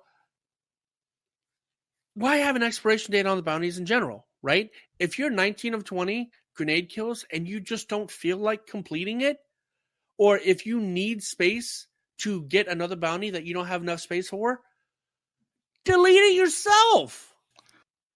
Why is Bungie stepping in? I'm going to guess because I think if you have the bounty when the bounty resets, will it let you pick up that bounty again? Or does it say, "Oh, you had this bounty"? And it does say you have this bounty. Yeah, I don't care. If I have it, let me complete it. Yeah. But even if I delete it, then if I take I know the weeklies. If you hold your weekly over and don't turn it in, it'll be like, well, you've already completed the weekly bounty this week, even though it was last week's weekly bounty. I think that's maybe part of the mechanism of you can complete it at your leisure, but then you can't pick up your time gated to pick up the next one. But yeah, I sort of agree. If you don't want to just get rid of it, but I don't know.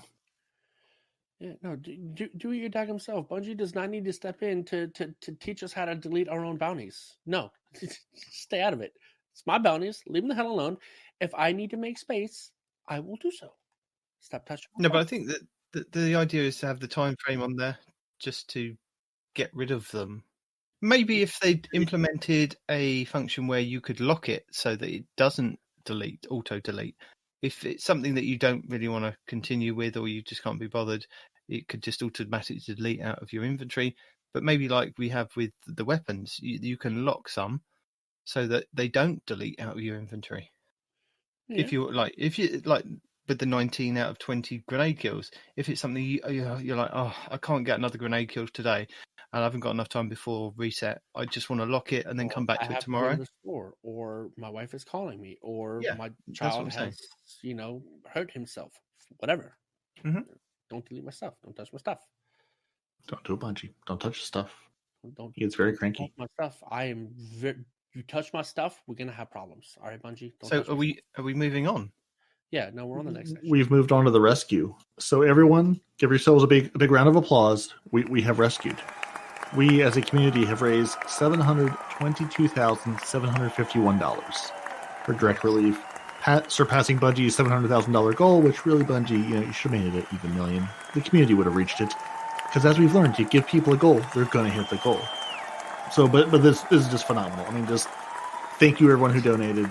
$700,000 coming from the Bungie community just is an awesome thing, because I just love Bungie's fundraising arm where they say, Guardians, go do this, go hunt down this goal, whether it's in the game or in real life, it's going to get done. And if you want to hunt down some people in real life, we still have a number of the Bungie bounties going across the world and platforms. We do. So should we start from May 4th? Yeah, just to say, let's skip the ones that have already happened, because and the ones that we're not going to be able to get to. Yeah, because you can't. So so May the 4th, copyright Disney, coming up. Who are we going to be able to hunt down there, Night Demon? We'll start with you, since it's over there in your world. Ooh. It's Scalap at 12 a.m. on the PC in France. So these, I believe, are still on Pacific Standard Time. So it's 12 p.m. Pacific Standard Time. So 9 p.m. in France. Sorry, they're an hour ahead of me. You're on your own to do the math. We're not doing that. No. We'll give you what Bungie gives you, and local people figure it out. So we also have Dragosnuv and BigDaddyTeejat at 3 p.m. on Xbox, and Myelin Games at 6 p.m. in Australia on PC. God knows what time that is. Mylin's a good guy. Andy, go find him, buddy. Go hunt him down. Oh, leave him be. May 5th, we have RissMeisterat at 2 a.m. Australia on PC. ZKMushroom, IFrostboltand and PureChill at 3 p.m. on PC. Quasselquanticat at 10 a.m. on May 6th on PC in Germany. Tony at 12 a.m. on PC in Australia. And OneSecondKilland and Evan F1997 at 3 p.m. on PC. May 7th, you have LogPowerslaveat at 4 a.m. on PC in Australia. ZoulyZooat at 12 AM on the PlayStation 4 in France. That's also on May 7th. May 8th, you have Fami at 1 AM on the PC in Australia. May 8th, Kinda Fun and What's Good Games at 12 PM on PlayStation 4. We will leave it to you all to figure out what time that is in your country and region and platform because we can't be bothered. We have the Sorry. We'll put it in the show notes so you can find the links to them. Yeah, hunt your favorite Guardian down. It's nice to see the Australians getting some love. And I know, some of these are people taking it upon themselves to do the charity things, but it's nice to see Australia getting some folks out there and, France and Germany having some things that aren't quite so US-centric. It's nice. Nice change. And now that we've given money for COVID relief, time to give more money away. Respawn. Night Demon. You've got kids. Do your kids need kilts? Yes, they do. I think they definitely do. It's time to don our tartans and raise money to bring families back together in their time of need. The Bungie Foundation manager, Christine Edwards, has the details on how you can help. Christine Edwards wants you to give money to the Seattle Ronald McDonald House because we're presenting Kilts for Kids, Stay-at-Home Edition. Kids need kilts. Give them your money. That's all you need to know. They want you to achieve a goal of 77k and cast your vote for Team Bungie by donating $10 or more. Every $30 will pay for a family to stay at the house for one night, and head to the Ronald McDonald HC donation page to cast your vote by Friday, May 15 at 5 PM Pacific Standard Time. And they have some fantastic pictures of folks in kilts, which... I think the favorite one is the VR guy, man. How much money do we need to raise to get Respawn to get a kilt and take a picture in the kilt? I think we need to harness our fan base, 3 or 4 of you out there that there are, for some sort of objective like this. I might be swayed, depending. I was like, good silence. That's what I was expecting. So if you do need a sweeter incentive other than respawning kills or helping out the kids, I heard you. If you give $50 or over, you will receive one plaid Pride Destiny 2 emblem per email address. Donations over $50 are welcome, but will not grant more emblems. If you give $100, you'll get the emblem plus a postcard signed by our Kilts for Kids team and mailed to you. $250, you will also get all of that, plus a digital print of the exclusive art made by Mark Fleeg. $500, you'll get all of their previous rewards, plus a physical print of Mark's exclusive art. And $1,000, all the prizes above, plus you get a virtual date with Destiny, which is spending time with a Bungie employee in a virtual call to chat about all things Destiny, followed by a Destiny play session with you and your fire team. I can actually yell at them in person for $1,000. Yes. Respawn, donate them $1,000 so you can Luna! And it says I've session, done what I'm spending the stimulus check on! And it says with your Friar team. So invite 19 and I. We just want to sit silently by as you just yell at a poor Bungie employee. Dear Bungie, I'm very sorry if this happens. And he gives you $1,000. But look at it this way. You've raised $1,000 to have basically the version of Angry Reddit yell at you directly. So it's all worth it for charity, right? Right? Yeah. Now they do say, if you want me to ask them, send it in for the kids. Now they do say no secrets will be revealed. Bungie employee may not be able to answer every question you have recently. Oh, I'm not interested in secret. Oh no. Or questions, just vitriol. But there will be lots of questions, but most of them just rhetorical screaming. Okay. So if you'd like to see Respawn hit his goal, find Respawn and tell him to make this happen. For the kids. Remember, it's all money that goes towards the kids. $1,000 could go a lot to help a family. Yeah, for the kids. That's it. Yeah. And every $30 will pay for one night of a family to stay in the Ronald McDonald House. Think of all the good you'd be doing to give $1,000 for the entertainment and the charity of Respawn yelling at Bungie. Just putting that out there. Oh yes. So I know you've heard his silky smooth voice for the whole entire length of this podcast. But we're now going to ask him, please take us through the hot fixes and known issues and every other issues. Do I have a silky smooth voice? Is that what we're calling this? Yeah, we do. You do. You have a silky smooth voice. The people like your voice. They like it. No, better yeah, than we mine. do. I mean, you do. I mean, what? People like yours way more than mine. People tolerate my stuttering. They like your voice, and then they go Respawn. Why does he exist? You know, we all have a role to play here. Everybody knows why Respawn exists. It's just a shame that I just don't sound better. That's all. To lengthen the podcast. That's it. Yeah, that's right. So we've been hot fixed apparently. So the DPS team is working hard on staffing our help forums and making sure known issues are known. And with that, they have a report for us. So we have our Season of the Worthy wrap-up. It ends at Weekly Reset on June 9th, 2020. There will be a number of items, activities, and triumphs that will no longer be available to players. And just for you good people, I will not read you that entire list because I know how much you love when I read every last little thing in depth. But we'll put a link to it in the show notes of the pile of things going away. Basically, anything that says Season 10 goes away. Anything that says Seraph Bunker goes away. And all of the chipsets, Warmind bits, etc. goes away. And also all of the Grandmaster Nightfalls. Gone. Sorry, guys. They all go away at the end of the season on June 9th. Did you know the Fourth Horseman exotic quest disappears as well? I forgot. I got the Fourth Horseman. I even got the Catalyst, and I promptly forgot that gun even existed. So, no, I did not. Error codes. Everyone loves a good error code. All of our Trials players, they love the error codes. So they're still looking into the connection-based codes such as Anteater, Beaver, and Rabbit. The team hasn't prioritized the investigations into Watercress and Newt errors because the Lizard portal has been opened. And we are still trying to determine the root cause of the issue. More detailed update will be given in next week's Player Support Report after more investigations have occurred. They have resolved a couple of issues, which we've already talked about in our hotfix 2.8.1.1 at the top of the show, so I'll go back like 3 hours, and we've already talked about those. Although they did also mention the Grasp of the Warmind mod no longer allows for infinite ability energy. Bungie didn't put in your notes. We also have a number of current known issues.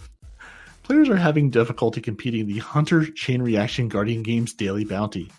Night Stalker hunters using the Way of the Pathfinder must defeat groups of at least 5 tethered enemies twice. This count will reset when the Shadow Shot Super is activated. So if a player is wearing a Mobius Quiver, it will reset their count every time they fire Shadow Shot. Players who are unable to pick up the Show Your Laurels exotic quest bounty from Eva Levante can still gain progress toward the quest.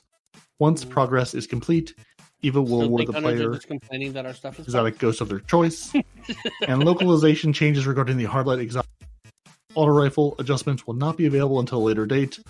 Rounds fired from this weapon have reduced damage fall off instead of no damage fall off. So a bunch of Warlock things were broken last week. A little bit of Hunter things broken this week. Titans, good job. Nothing broken. Which I think really, Respawn, if you want to get to the heart of the issue, that's why we're winning. Because so far, at least, none of our quests and things are known to be bugged. Because it's easy to program a Titan.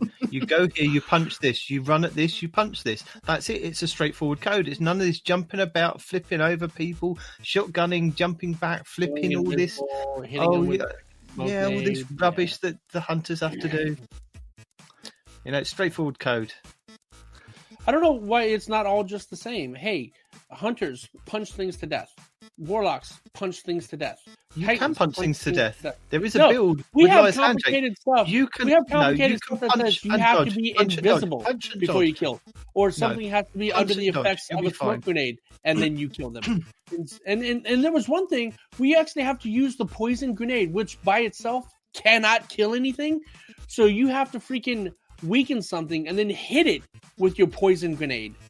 And then, if you're lucky, it'll kill. Too much work for the poor little hunter. Heaven forbid. Anyway, infinite melee. Before we get to our builds, tips, tricks, guides, and all the YouTube videos that are fit to watch for the week, I just wanted to add another known issue that I know of. Another known issue. All right. Well, before we get to drunk DMG providing us another known issue, what is your known issue? Well, there's a bounty for the Guardian games that you have to do 3 patrols for completing one of the bounties. And I found that doing one of the bounties where if you're on the moon and you go and speak to Toland and you have to go and find Toland, that doesn't count towards doing a patrol. Also doing a kill everything patrol doesn't seem to work. But what the little triangle ones where you have to go and collect, say, ether cans from murder people, collect the bits. Yep. Yeah, those ones kind of work. Go here, go here and kill this boss. I think works. I'm not 100% sure, but there's a lot of them that don't seem to kind of work. And I know you only have to do 3 patrols, but it gets really frustrating when none of them work. Yeah. And don't forget, if you are doing the gold medal that says you have to do 10 of those bounties a day, or I think it's 4. You get 4 points for a weekly, 2 for a daily, and 1 for a repeatable bounty. If you don't complete that by reset of that day, it will just wipe and go back to 0 on reset. So you have to do another 10 bounties. So if you get to 9 and you haven't done the 10th one by the time it resets, it will just wipe. You have to do it again. Yeah. Ooh, and I have another known issue that I would like to throw out there, because this is actually a medically related known issue. We are aware of reports of portions of the lunar Rasputin bunker may have a higher potential to trigger epileptic seizures or blackouts. Really? Individuals who are susceptible to epileptic seizures of any kind, or blackouts should exercise caution if they choose to play or watch someone else play this content. So parts of the lunar Rasputin bunker apparently are triggering epileptic seizures. So something to be aware of if you suffer from seizures and are even watching people play the content online, or going to do it yourself, maybe skip the lunar bunker. That's not great. No, that's actually something you haven't heard of in a video game in a very long time. I haven't. Yeah, it's something. It's not something they pulled out. I was just looking at the known issues page, and it's right there at the top. But they, Bungie, maybe you should highlight that one. Maybe it was a late breaking one. I don't know when it was added, but it might be something to mention a little more often. At the top, maybe in bold, perhaps just for fun there. But yeah. So next week in the TWAB, they plan to talk about Eververse, going on the feedback and some of the changes that they'll be making in store in the future seasons. So that's nice, isn't it? We can talk about that next week and see all the YouTube videos going, I'm unhappy with this. Yeah. Exactly. And on that theme of things need a nerf, it's too annoying, it's OP. Non-drunk DMG has tweeted, seems like there's more of a variety of weapons than D1, but still a lot of feelings of, if that gun sits in a playstyle that I don't know how to counter, it must be OP. Glad we're in a live game environment where things can be tuned. It doesn't guarantee anything will be nerfed, but these things can change. And the list of guns he's seeing on his, quote, current roster of this weapon is OP, annoying, needs a nerf for my DM inbox. Nope, it's actually Bastion, Revoker, Hardlight, Bastion Suros, needs a nerf? Summoner, what? Spare Rations, Dire Promise, Mindbenders, Astral Horizon, Beloved, Eye of Soul, and Heir of Parent in no particular order. No. So no. Why does Bastion need a nerf? As he says, this is the list of guns that are, as he says, this is the list of guns of, I don't know how to counter this. And yeah, there was some dude in Rumble the other night wrecking people with Bastion.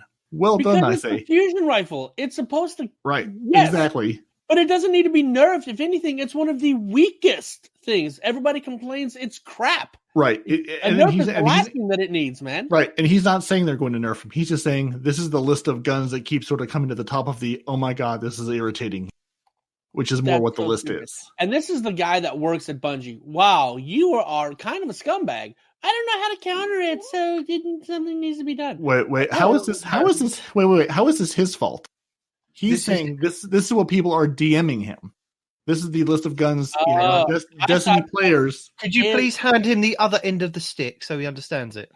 No. Here. I will put this in the podcast chat. There's the first part of the list, and then his second tweet says, here's the more variety, and he goes into saying, this is the current list of weapons. This is OP. This is annoying. It needs a nerf. Which he, in his tweet number 2, basically says, this is stuff people don't know how to counter. So therefore they say, oh, it's OP. It needs a nerf. I can't play against it.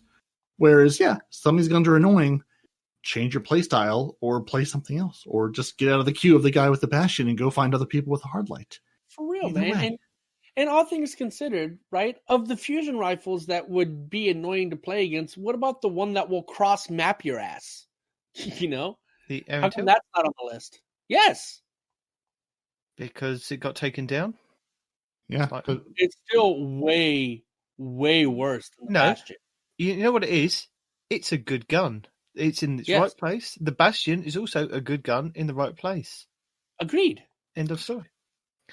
I would like to follow that tweet up by Griffin WB's tweet in response to him of Principal Skinner saying, "Am I not a god gamer? No, it's that the guns are OP," which pretty much sums up my thinking on this.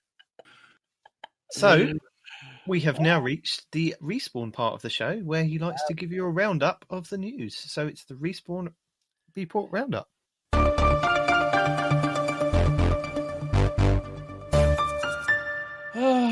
Fine. Seasonally.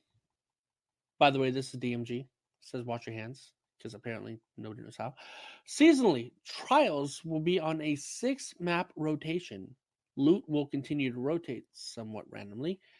And second chances for those triumphs. Go get them. What maps are you hoping for next season? He's inquiring for your opinions. Give me the smallest, most awkward map you have. Ta-da. Okay. Next Anomaly. Done. Oh my god. DMG has also stated, hate to be the bad guy. By the way, this is DMG's tweet that he replied to. This is by King Tej. Hate to be that guy, but if weekly bounties are going to go away, are we losing the main source of bright dust as well? Dun, dun, dun. To which he replied, more info on Eververse next week. This should be covered. AKA, yes. Probably. I mean, yeah, but I don't want to open that can of worms just yet. Give us a second. What else we got? We got this thing here. Cosmo has decided to give us his 2 cents. Yes, indeed. And what he's replying to is his own tweet. It says, I don't think it's his own tweet. I think he's commented on Reddit link. Perfect fifth perk has been broken for months and has not been mentioned. What perfect? Whose perfect fifth perk has been broken? I said Polaris Lance. Did it? I know, but I don't think anybody heard you. I don't understand what you're saying. That's why I was just getting you to repeat it. That was all. Oh, okay. Yeah, Polaris Lance perfect fifth has been broken for months. Why has this not been fixed? Because Bungie is busy Bungie's busy fixing things that we actually enjoy being broken instead of the things. That's not what Cosmo said. Read what Cosmo said. Read what Cosmo said. I was paraphrasing. What Cosmo said is it's being worked on right now, currently scheduled to be fixed next season, aka we're fixing the crap that's broken that you guys actually enjoy instead of the things that you guys don't enjoy. Can you read this next one in your whiniest Titan voice, Respawn? Because I feel like that would do this the most justice. Let's see. This is by See Now Dahead 03. Can you please give us a Titan update on what's going on with Doomfang Pauldron's bug? Sometimes the arms work, and then all of a sudden they no longer provide super energy on powered melee kills like they should. A lot of players state that this tends to happen after you proc your first super. If you have to unequip and re-equip Doomfang Pauldrons to get bonus super energy on powered melee kills again. This happens so regularly for me that I simply no longer run Sentinel. It's so frustrating on console as load times are horrendous. Get a PC. Please, any info at all would be appreciated as these arms have been bugged since Shadowkeep. To which Cosmo had replied, you guys are going to love this. Team is investigating. Love it. Take a drink. Any videos I can share, please send them over. And that is all. That is all he said. That is a glorious reading. Thank you, sir. Yeah, you're welcome. Thank you. I was thinking about making it a little bit more nasally, but, you know, people deal with my normal nasally voice all the time anyway. I'm not going to subject them to anything worse. And what else we got? That's it.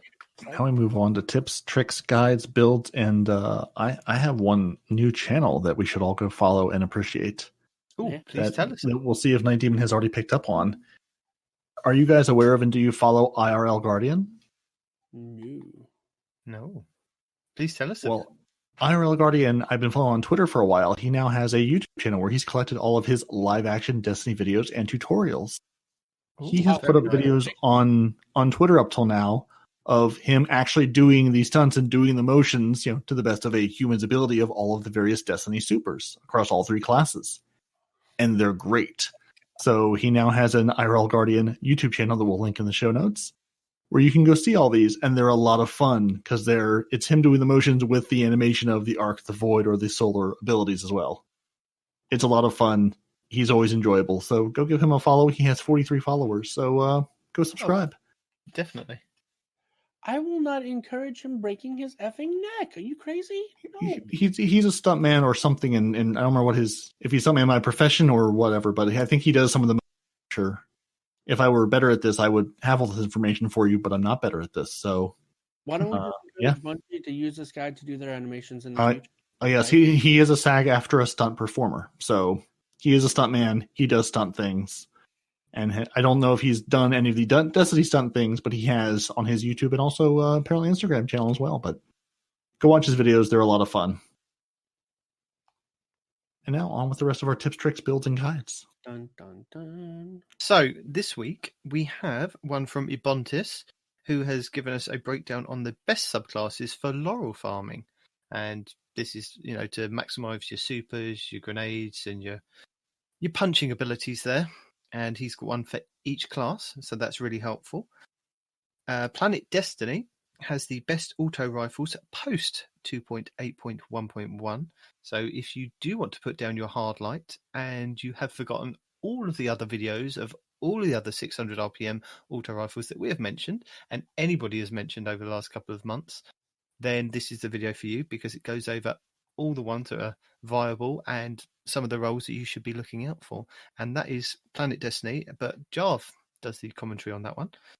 And then speaking of Jarv, he has a Grandmaster Nightfall cheese for this week's, I can't remember the name of the Nightfall this week. It is the one with the electric fallen. What's that one on Nessus? Exodus Crash. That's one. Thank you very much. Boss. Yeah. Yes. So in Exodus Crash, there is a way that you can kind of, when you first enter that end room, jump up above yourself to get onto the roof of the opening to then get onto the next part so that the game doesn't think you're out of bounds, so that you can stay literally on the top of the map, but in the actual arena, so you can keep yourself and your team alive. And he shows you how to do that. I know it's only going to be available for this week, but it may come up again in the next couple of weeks as we get towards the end of the season. So once you're able to get into these Grandmaster Nightfalls, there is a kind of a bit of a cheese at the end to help keep your team alive because you don't want to go back to orbit. So there's that. And MTash has a really fun video of Electric Gods in Trials, where him and his friends have taken the Vesper of Radiance, which is a Warlock chess piece, that once you activate your rift, it sends out an arc shockwave. And what they discovered is that the arc shockwave does 100 damage to the enemy player. So they paired it up with meleeing and then throwing down a rift and killing the guys. So they just took it in. 3 of them took it into Trials just for a bit of fun on Anomaly this week, and you just see how it plays out. It's very good fun. EK Jean has a Grandmaster's weapon suggestion. So he goes through kind of a lot of hand cannons and sidearms that are quite good for destroying the barrier champions and unstoppable champions, and reasons why you want to kind of get those weapons. And what I actually found quite interesting was he did a comparison between explosive payload and timed payload. And the explosive payload, I think he said it does like 7% more damage than it does 7% of the damage again after the fact, whereas the timed payload, although yes it does go off after the fact, it's the damage numbers are very inconsistent, and he shows you this with like gameplay in the tribute hall. So that was quite interesting to watch some of the weapons that he suggested taking into Grandmaster Nightfalls. Then I found one by Gaming Animal, which was quite interesting, on D2's rarest shaders and how to get them. And some of them you can't kind of get at the moment, but you may have them and they look quite nice. So I think it was about a 15-minute video. I just sat there and going, ooh, I like that one. Ooh, no, I don't like that very one. Nice. Ooh, I like that one. Were you missing any of them? And do you now have to grind or find a way to get them? Yeah, I think there's one from Spyro Stars that I haven't got. And a couple from Trials of the Nine that I didn't do when it was season 2 and 3. But hey ho. No, that Trials all white. I have those. Everything is white. I know. The first season. Gorgeous, man. Yeah, I love that one. Patacate Gaming has the Advanced Hunter movement, which I found quite interesting. Goes over how to move as a hunter with some really good tips. So something I found interesting. I think other people might find interesting. Yeah. Don't tell the hunters how to move better. They're already annoying. No. No, but I had, whenever I first started playing the tickle stick, back when it was a thing, I didn't know this at first. It took me a few weeks to realize this, but like when you have the stripper pole and you activate your super, don't run. Running is for plebs. Just continuously dodge. You cover more ground. You actually hit them kind of when you're dodging, and freaking it doesn't use up your super. You just spam dodge and you'll cross map with it. I was like, oh my god, this is so broken. But yeah, just tiny little things like that. So Fallout Place has a couple of cool videos this week. Swords 101 basically takes you through swords, what the different archetypes are, what you can kind of do with them, and yeah. So you're saying don't just take the one sword you have in your inventory, put overload on it, and use that for the entire season? You're saying that's not a pro tip? That's a pro tip as well. I think we'll keep that one in. And I mean, he always does these deep dives, and this is now his third video on the Antaeus wards and what they can do to help generate super energy. And he basically takes you through what you can do to kind of get more super energy. He was getting a super without killing anybody in 1:30 in PvP. What? Yep, that's without killing anybody. Without killing anyone. So you imagine if you actually do kill people as well as the sliding. Yes. That's what I should have done in my Rumble games the other day and totally forgot those existed. Speaking of Rumble, have you guys discovered the joys of Antaeus wards paired with a shotgun and a corner? Because I, as a hunter, have experienced, somebody coming around the corner, you trying to shoot him thinking, ha ha ha, and then all of a sudden he's like, ha ha ha, get Antaeus warded and then shotgunned in the face. No, but I have been reintroduced. Hit detection on all 3 shoulder charges is really hit and miss. I have gone between, through, under, and around all 3 classes this week, trying to get close quarters kills, or especially on Void because the melee kills give you more super energy. It's real hit and miss on whether you actually kill someone, or in some cases I went right through another Titan or through another Hunter, not because they dodged. It just our bodies just went through each other in some sort of Matrix-esque effect. I don't know. Yeah. And then after my charge, I turn around and get shotgunned to the back of the face because, you're just a sitting duck at that point. Yeah. Mm-hmm. I also have another video from BraveX Hero who goes over the spike nades for the Hunter, the Void ones, and how to use them, and tips and tricks on how to place them in PvP and use them to great effect. Spike nades? The Void ones that come out in a bit like the Titans ones with the lightning that comes out, where you get that void energy that comes out in a pyramid cone shape. Yeah. He says it's the best grenade for a hunter on damage wise. It is. Yeah. Getting it to hit what you're trying to hit is not. This is what the video is for. He teaches you or explains, the best positions, best placings for the grenade to help you. And finally, Cheese Forever. What would our podcast be without a Cheese Forever video? I think we'd be lacking something. Are you talking about the melee, the Telesto? Oh yeah. Yeah. Hunters with your Telestos. You can now melee Telesto bullets with the Liar's Handshake, exotic gauntlets, and then punch somebody in PvP and kill them. Very situational. So go check it out and give him some views. Yeah, no, you get the same timer as you get with a normal 1-2 punch. So when you punch the Telesto, you have about 3 seconds to punch somebody else. So you literally have to be running at somebody, shoot the ground in front of them with the Telesto, melee that on your way to meleeing them.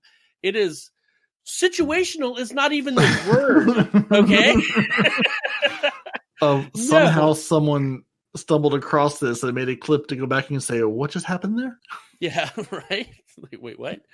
No, that's not no, that's not even the word that I was used. Not even close. It's ridiculous. It's absolutely ridiculous, man.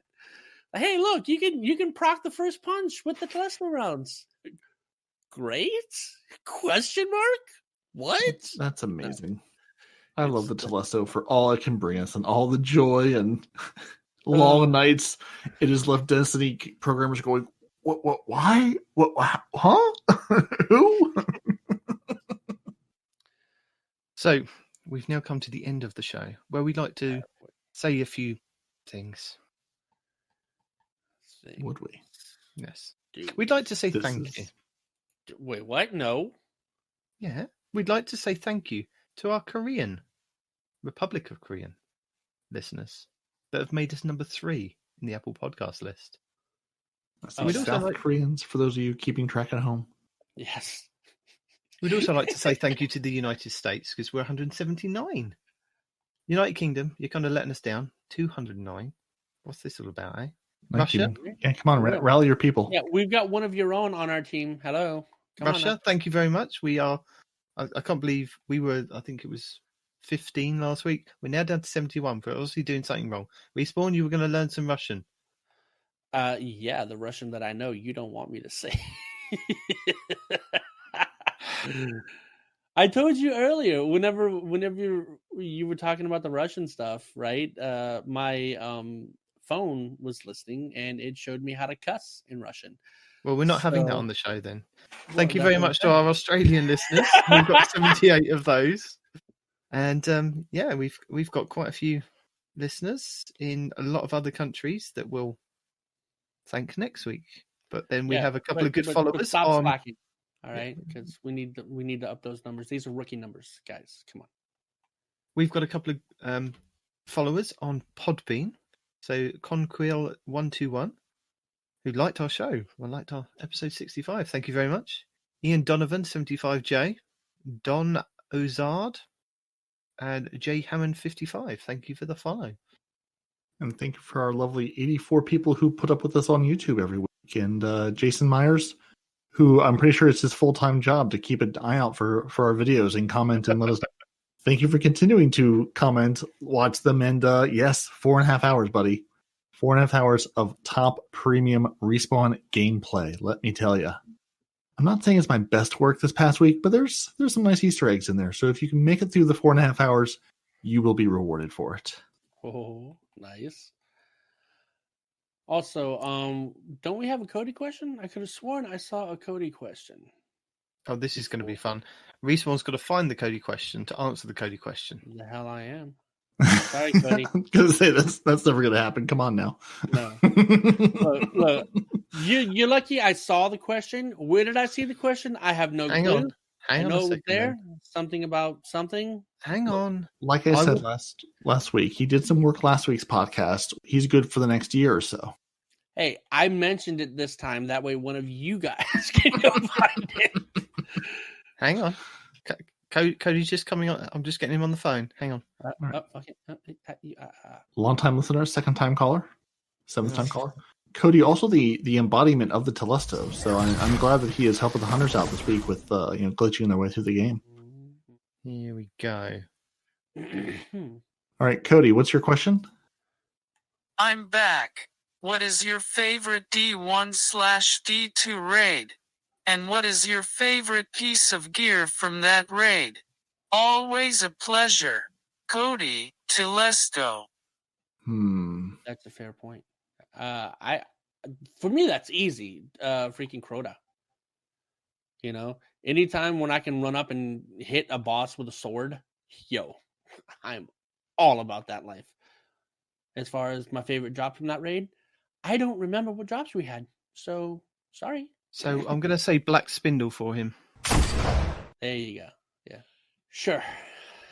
I'm going to say Vault of Glass because I just really, I don't know if it was because it was the first one and I spent the most time in it, but I really enjoyed Vault of Glass and the Vex Mythoclast. Just the feel and the sound of that weapon.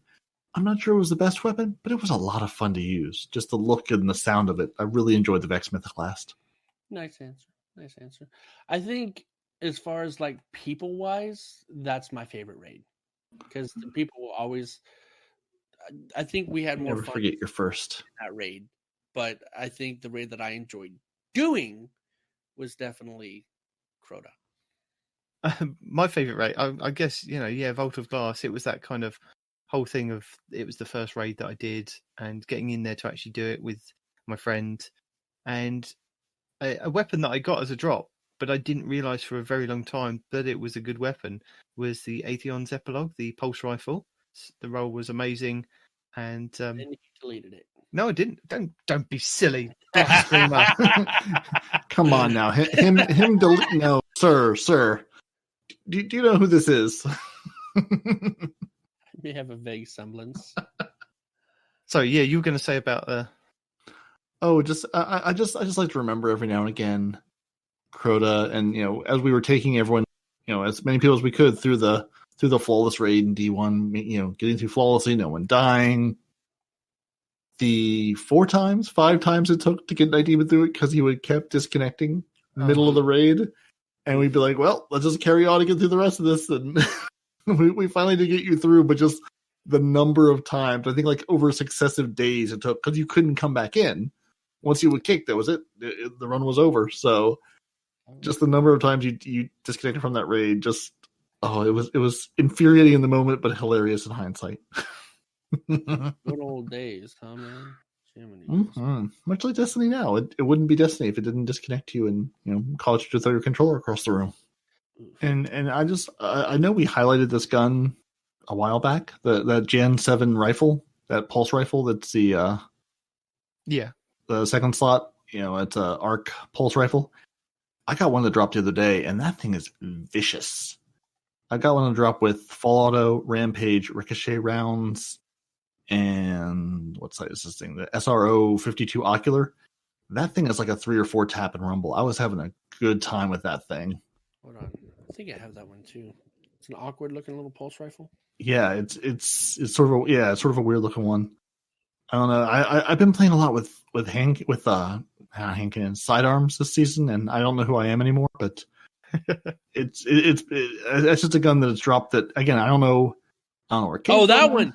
Yes. It's just God. it's. I mean, looking at the thing in dim, it's got a bunch of little green thumbs up. So I'm guessing that's at least a decent roll on it. But it's just great, the one I have, and it's a lot of fun. Like it's vicious. It's sit back and you can just murder people down. Like I was going head to head with some bygones. I was getting outshot a little bit, but it's that and my full auto bygones I've been having a lot of fun with. Yeah, no, mine. I have 2 rolls: swashbuckler, Zen moment, and ricochet rounds. And my masterwork is stability. That one is nasty. And then the other one is dragonfly, Zen moment, high cal with another stability masterwork. So those things, they are very dirty. They shoot fast and they hit hard. It's really nice. Oh yeah, it's got stability masterwork on it too. I should masterwork that because what am I keeping these materials for if not to throw at guns every now and again? Right. I've been trying to dig back through my collection of weapons, going used or what's new to me at least, and pull it back out and just play with it some. Sorry. I'm imagining how awkward you must look right now. Thank you for joining us. Your Titans are parody and Night Demon, your hunters. No one respawns in real. You can email the show at twotitansandahunter@hotmail.com. You can find the show on Twitter at twotitans_hunter.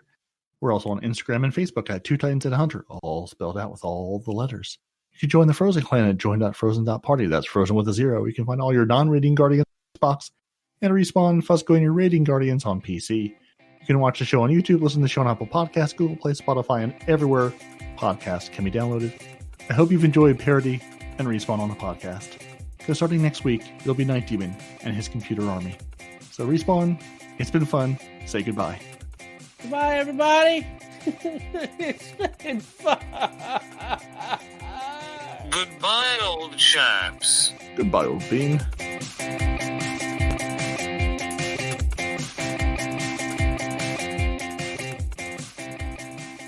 They're just having a laugh. They're just having a laugh.